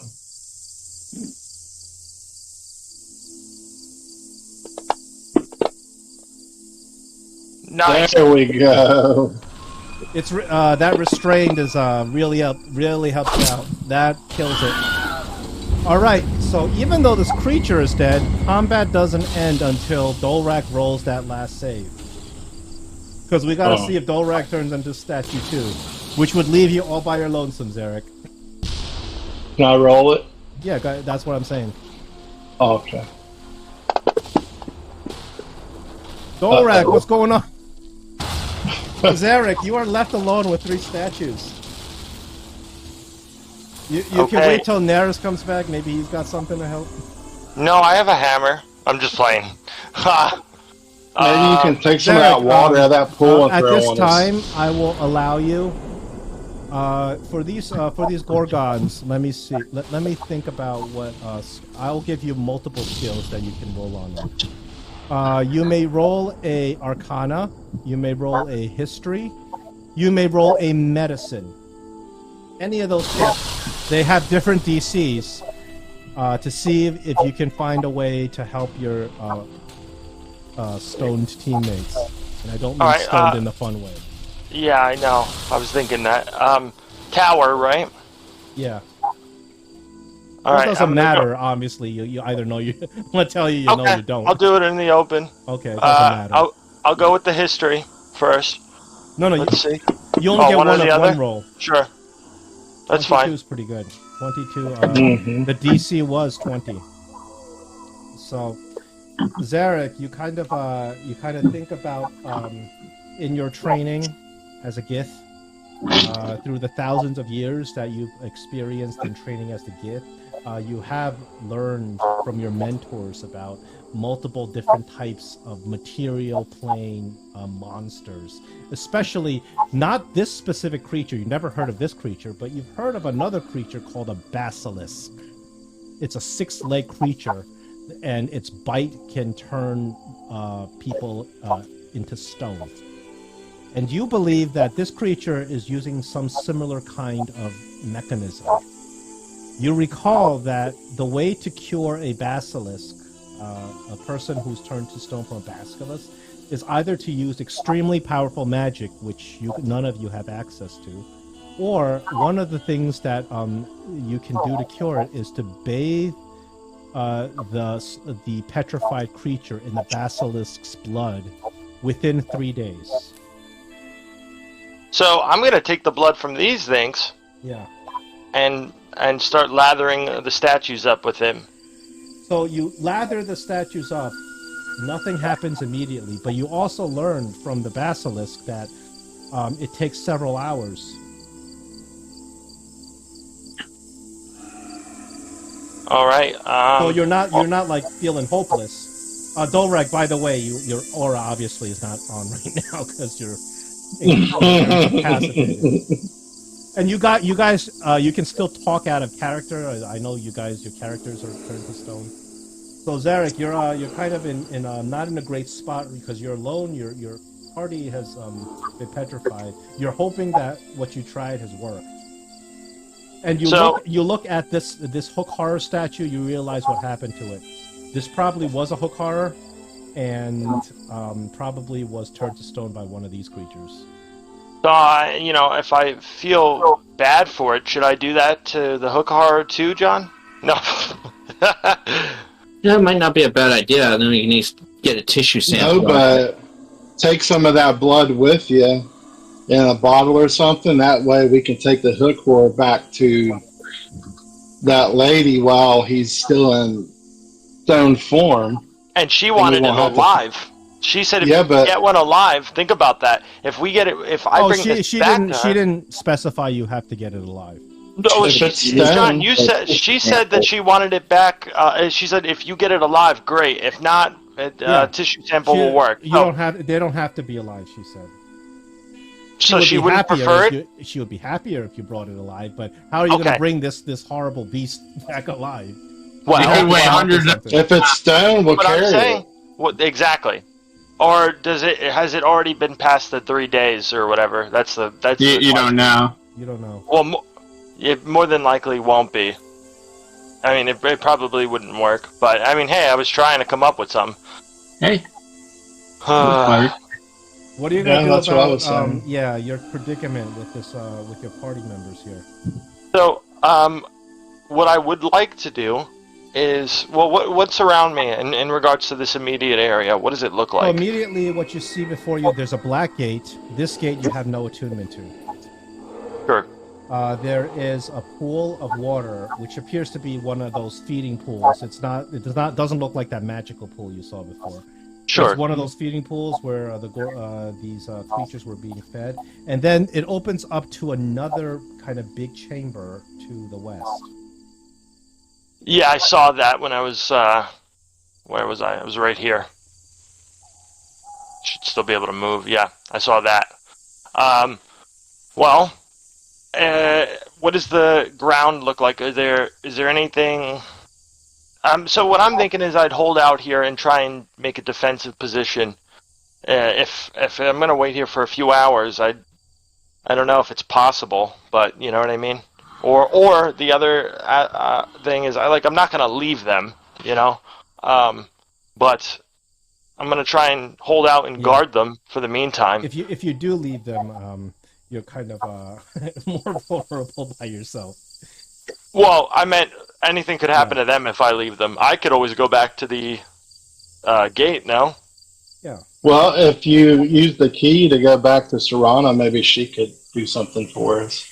Nah, that's too risky. If I leave you guys and someone attacks or does something, Red Wizard or somebody could just wander over. So that's what my concern was too. Is if I don't know about you, John, but if you're going to do like an encounter table, or not an encounter table, but you know, hey, 4 hours until it happens. Let's see if something comes along. Yeah. That's why. You That's don't why I know want to what wait. you don't know those rules of the dungeon, of course. Hey, well, exactly. That's why I'm saying I don't want to leave you guys.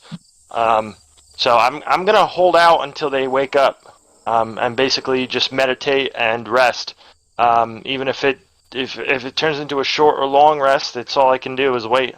So, yeah, I'm gonna sit here and rest until. So 1 hour goes by.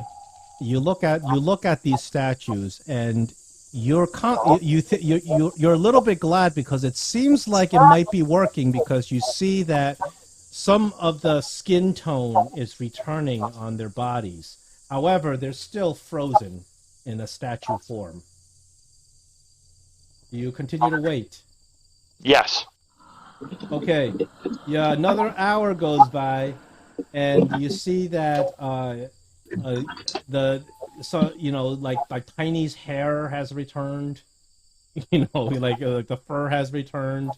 Some of the skin is looking a lot better. Like the skin tone is looking like even soft. When you touch it, it feels like the skin is soft. Dolrak's beard is back. Toland's clothes have gotten back to looking the way they are. But in general, underneath, the statue is still a statue. So what I'm going to do is I'm going to walk up, and Zarek's going to look at them and just be like, you know what? Maybe they'll appreciate this. And I'm going to just start trimming Dolrak's beard, like real low. And I'm gonna start like shaving Tiny in the spots where it's available. Like, and Zarek's like, yeah, a nice clean shave. We'll do them both real well. And yeah, so the bald spots right where it's available. My goodness. And get them mad. You don't know if they're conscious and watching you do this. No. But Zarek's kind of doing this, and he's like nodding his head, talking to himself, like, yeah. They look better already. As he's just like creating a bald spot right there on Tiny. Kind of looks like one of those cats that are like losing fur, those wild mangy ones, and Dorak's just having like a real his beard. Where Zarek thinks he's like a professional doing this, it just looks just chopped up and short in some places, long on the side. It's like what? Yeah. You wait another. You sit there and you start. You cut a lot of their hair, and then you wait another hour. You cut the hair that you can cut. You wait another hour. The softening has continued, and things are looking a lot better. And you can see that there are limbs that are kind of looking completely normal, as opposed to the rest of the body that's frozen. But as this happens, the black gate next to you activates. Something's coming through. Okay, I'm gonna go and hide in the bush Roll stealth. as much as possible. Roll stealth. See. Clank, clank, clank, clank, clank. Well, I'm not gonna be moving. Open or out? Or tower? Put it in the tower. Because I know I got my penalty as well, but we'll see.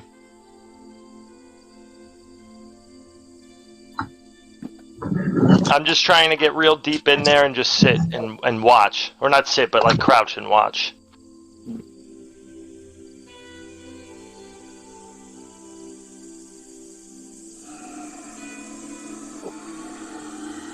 Out of the portal. Not a red wizard. You're very lucky. No red wizard. However, a massive amount of figures you see are kind of getting warped out of the portal. You see a huge legion of zombies. Great. All right. Coming out of the portal. There's no red wizard per se coming out of this portal, but you surmise that due to the markings on these undead creatures' body, you think that this is probably a patrol of the red wizards. Luckily, it was no red wizards themselves. And because of what... Oh no, is this gonna break? Is my game gonna allow me to put that many creatures in? Yeah, you could do half of what you were doing, just in case. However, I'm gonna throw you a bone. At this time, the three of you begin melting. You are awake, you are able to function. However, you suffer from 2 levels of exhaustion. Yeesh. From what you just been through. So you guys are getting accosted by a whole bunch of undead. However, all 4 of you are able to fight on this. Have they Zarek, spotted me? I'll give you inspiration for staying there and supporting your teammates through this. Thank you. Leaving, preventing their deaths. Because if the red wizards had found them, the outcome would not be good. So there are 1, 2, 3, 4, 5, 6, 7, 8. This is old school D&D style random roll. So I had no control on how many they were. Nice. 8 zombies and 1 of these dread warriors. You see the dread warrior. Remember that little crystal that Sarkella had? She would raise the crystal, and when you got near, it started vibrating. This dread warrior also is carrying one of these crystals right around his neck. He's not close enough to you to have the crystal start vibrating. But you have to, that crystal, Sarkella tells you, reacts to Chosen if it gets close enough. So, question. Yeah. Would I have a surprise round if they have not spotted me? I will give you a surprise round, no problem. Where's my exhaustion? Level 2 exhaustion sucks. You get half speed and disadvantage on all ability checks.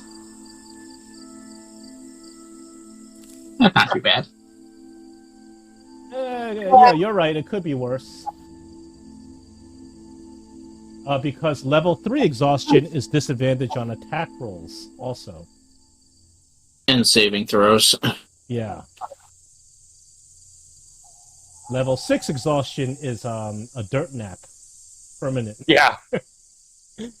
Alright, so you guys are weakened, but these are just undead. These are just a bunch of undead. Dolrak, you get to act first. Your speed is halved, so instead of 30, you have 15 feet of movement as these creatures come out of the black portal. It appears that you caused a commotion, and the red wizards have sent their minions to come investigate.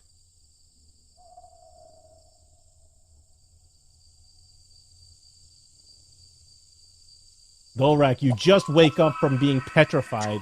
You remember Zarek shaving half your beard off. Did he see that? What? So he would've- Dolrak, roll a perception to see if you saw that. I will put the DC at 18. If you get an 18, then yes, you do see that Zarek. Dolrak is exhausted, so he didn't see you do it. But you see Dolrak. You see your beautiful beard, your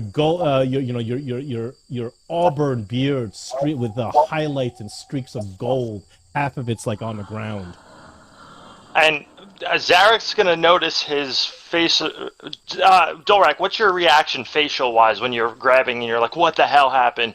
Like, I'm assuming, like, how would you describe that? You're muted, by the way.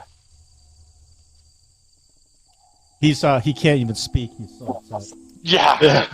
I was like, what in Sam Hell's happened to me, beard? Okay, while Zarek sees that, he's like, oh fuck. And then he says, through his telepathic speech, he's like, hey, I tried to stop these guys. They were shaving your beard, but they walked away, so I think you should go and get an attack in on them. Oh, Zarek, try to get inside a square. You're in between squares. Here, let me open this up so you can... There you go. Yeah, I'm good. I'm going to take away the line of sight on the bush. And 15. So there's my 15. And that's all you got, unfortunately, with your level 2 exhaustion. Yeah. Since you say I don't have to take a penalty for switching weapons, I can use a hand axe, right? Yeah. So I'm going to throw a hand axe.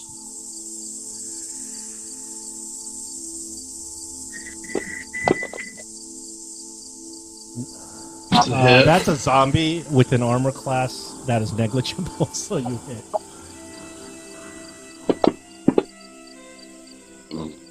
And then I'll use my second attack.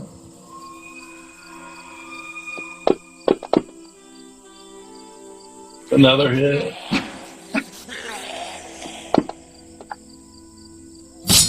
So I did some damage, and that's all I can do.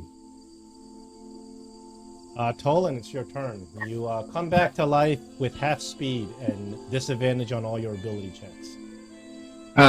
Breathing a little heavy because I'm tired from just turning from stone back to human or whatever, or to gnome. And then feeding this horde of creatures, I'm like, oh crap. Instinct is to just throw a giant fireball. There you go. There you go. Yeah, don't hoard those fireballs either. It's the perfect time to use one. And which module is that does that?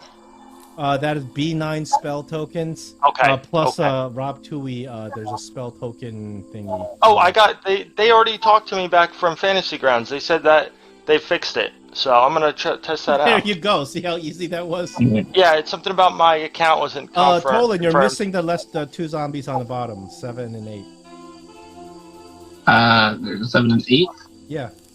Okay. You don't I can't see them from my... Yeah, but you're gonna No? Yeah, you're gonna target them anyway. I'm dropping it on because you don't have to see him to hit him. So, okay, so... I think the zombies let's see if you can get them all to fail, because the zombies aren't known for their reflex or their dex. So, let's see if we can get them all to fail. I cannot cast while paralyzed. While paralyzed. Oh, I'm sorry. Let me unparalyze. Let me unpetrify you. Petrify, yeah. Yeah, I'm gonna unpetrify. All right. Here we go. Let's try it again. You do All a clean failure? sweep. You do a total failure on everybody. Oh, so they all take 8d6 fire damage? Okay. Some of them may die, depending... All of them died. You kill all the zombies. See, that's what a wizard does. That's how you wizard. There you go. Unfortunately, this Dread Warrior is a little bit stronger than before. The Dread Warrior is a little bit stronger than those zombies. Way to go, you colorful little buddy. And then I get half movement, so 1, 2, 3. Just to spread it out a little bit more, and then that will end my turn. That's how you wizard. That's what the wizard does. Okay, so the Dread Warrior, he comes over to attack you. If he weren't so frozen, he comes over to. However, Dolrak, once the Dread Warrior comes next to you, the fact that you're a chosen of Saloon activates that little thing around his neck and it starts vibrating. And the Dread Warrior picks up the thing and he holds it up. It appears that he's communicating with it, like sending a message somewhere. That's not good. It's going to take him 1 round to do this. Can you kill it within that round? He's going to use his whole action, and he starts whispering into it. And you can see this crystal is just vibrating violently. No, he's probably telling the Red Wizards about it. Yeah. So you have to remember Well, who else would he be telling? if the Red Wizards find out you're chosen, you guys are in trouble. Tiny, you're Somebody up. cast silent. Yes, silent, Tiny. It's not your turn, but yes, it's Tiny's turn.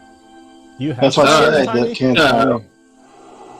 I'm sure Tiny Marble Cakes can deduce that gem is the same that Sarkella has, so she's going to target this guy. If I can get the targeting. Do I have him targeted? No. I'm still... Can we remove the restrained and petrified condition? Oh, I'm sorry, you still have the petrified. There we go. Alright, so just have 2 levels of exhaustion. Click on my token. Alright, let's see. Control click. Okay, I got this guy targeted. I'll pelt him with a firebolt. No, that's not one. This is what I'm looking for right here. There we go. And then attack. I don't know why it's rolling that many dice. Well, regardless, both times you rolled, you hit. Alright, I guess rolled it in. appears you rolled advantage both times as well. Not sure why. Oh, I didn't even mean to attack twice. You attacked twice and you attacked twice with advantage. But the first attack would have been a 13 plus 9, which would have hit anyway. So go ahead. Okay. Let me just see if I can just roll 1 set of damage. Is it 2d10? There we go. So stone though. You hit him pretty hard. Not quite enough to kill him. He makes it to his next turn. He's going to transmit this. But I'm not going to end my turn yet. I'm going to use my bonus action to give Zarek Bardic Inspiration. All right, Zarek, you have Bardic Inspiration. Can you end this foul creature's existence before he warns his Red Wizard masters? I thought I was getting a surprise round, though. That's the one thing. I'm going to try to drag and drop this on. Oh, I'm sorry. You should have. You should have had one. I forgot about that. So, what about disadvantage?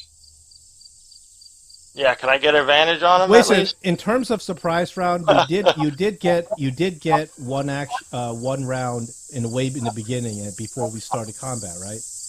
No, I didn't do anything. I was waiting. You went straight to whoever was at top. To me, Oh, okay. straight to me.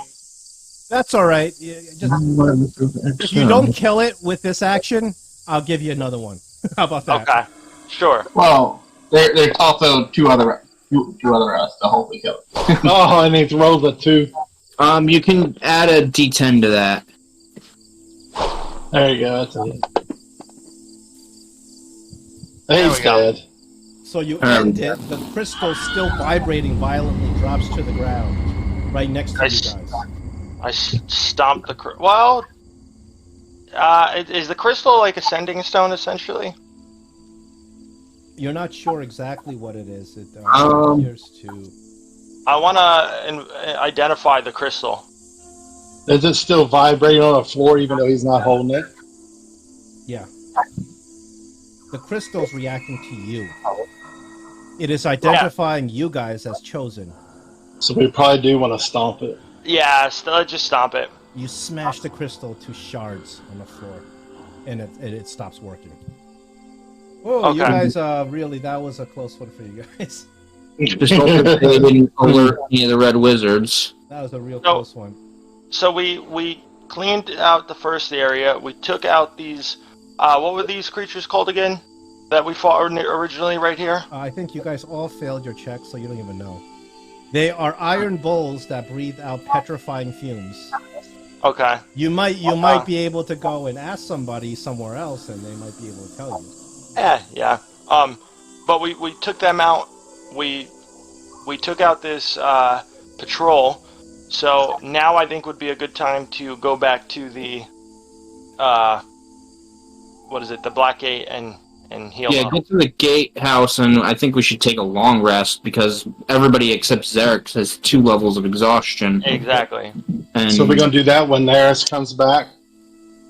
Well, we could go there now, and then let's just say we got Naris back with us. We grab him and Right, that's what I'm saying. Yeah, let's just say we did that, just so that next week or next time we do play. Yeah, sure. Because Naris is not here because player can't make it, so there's no. I'm not going to. I just picked up my 2 hand Yeah, I'm not going to axes. punish you for that. So that you can definitely say you go back, you grab Naris because he's still waiting for you. He's contemplating what he had said to the goddess earlier, but now he's like, I'm ready to join you, and he joins the rest of you, and you can take this Black Gate down south. You can't use the Black Gate in front of you. You don't have attunement. Absolutely. Mm-hmm. All right, and then we go back. All right.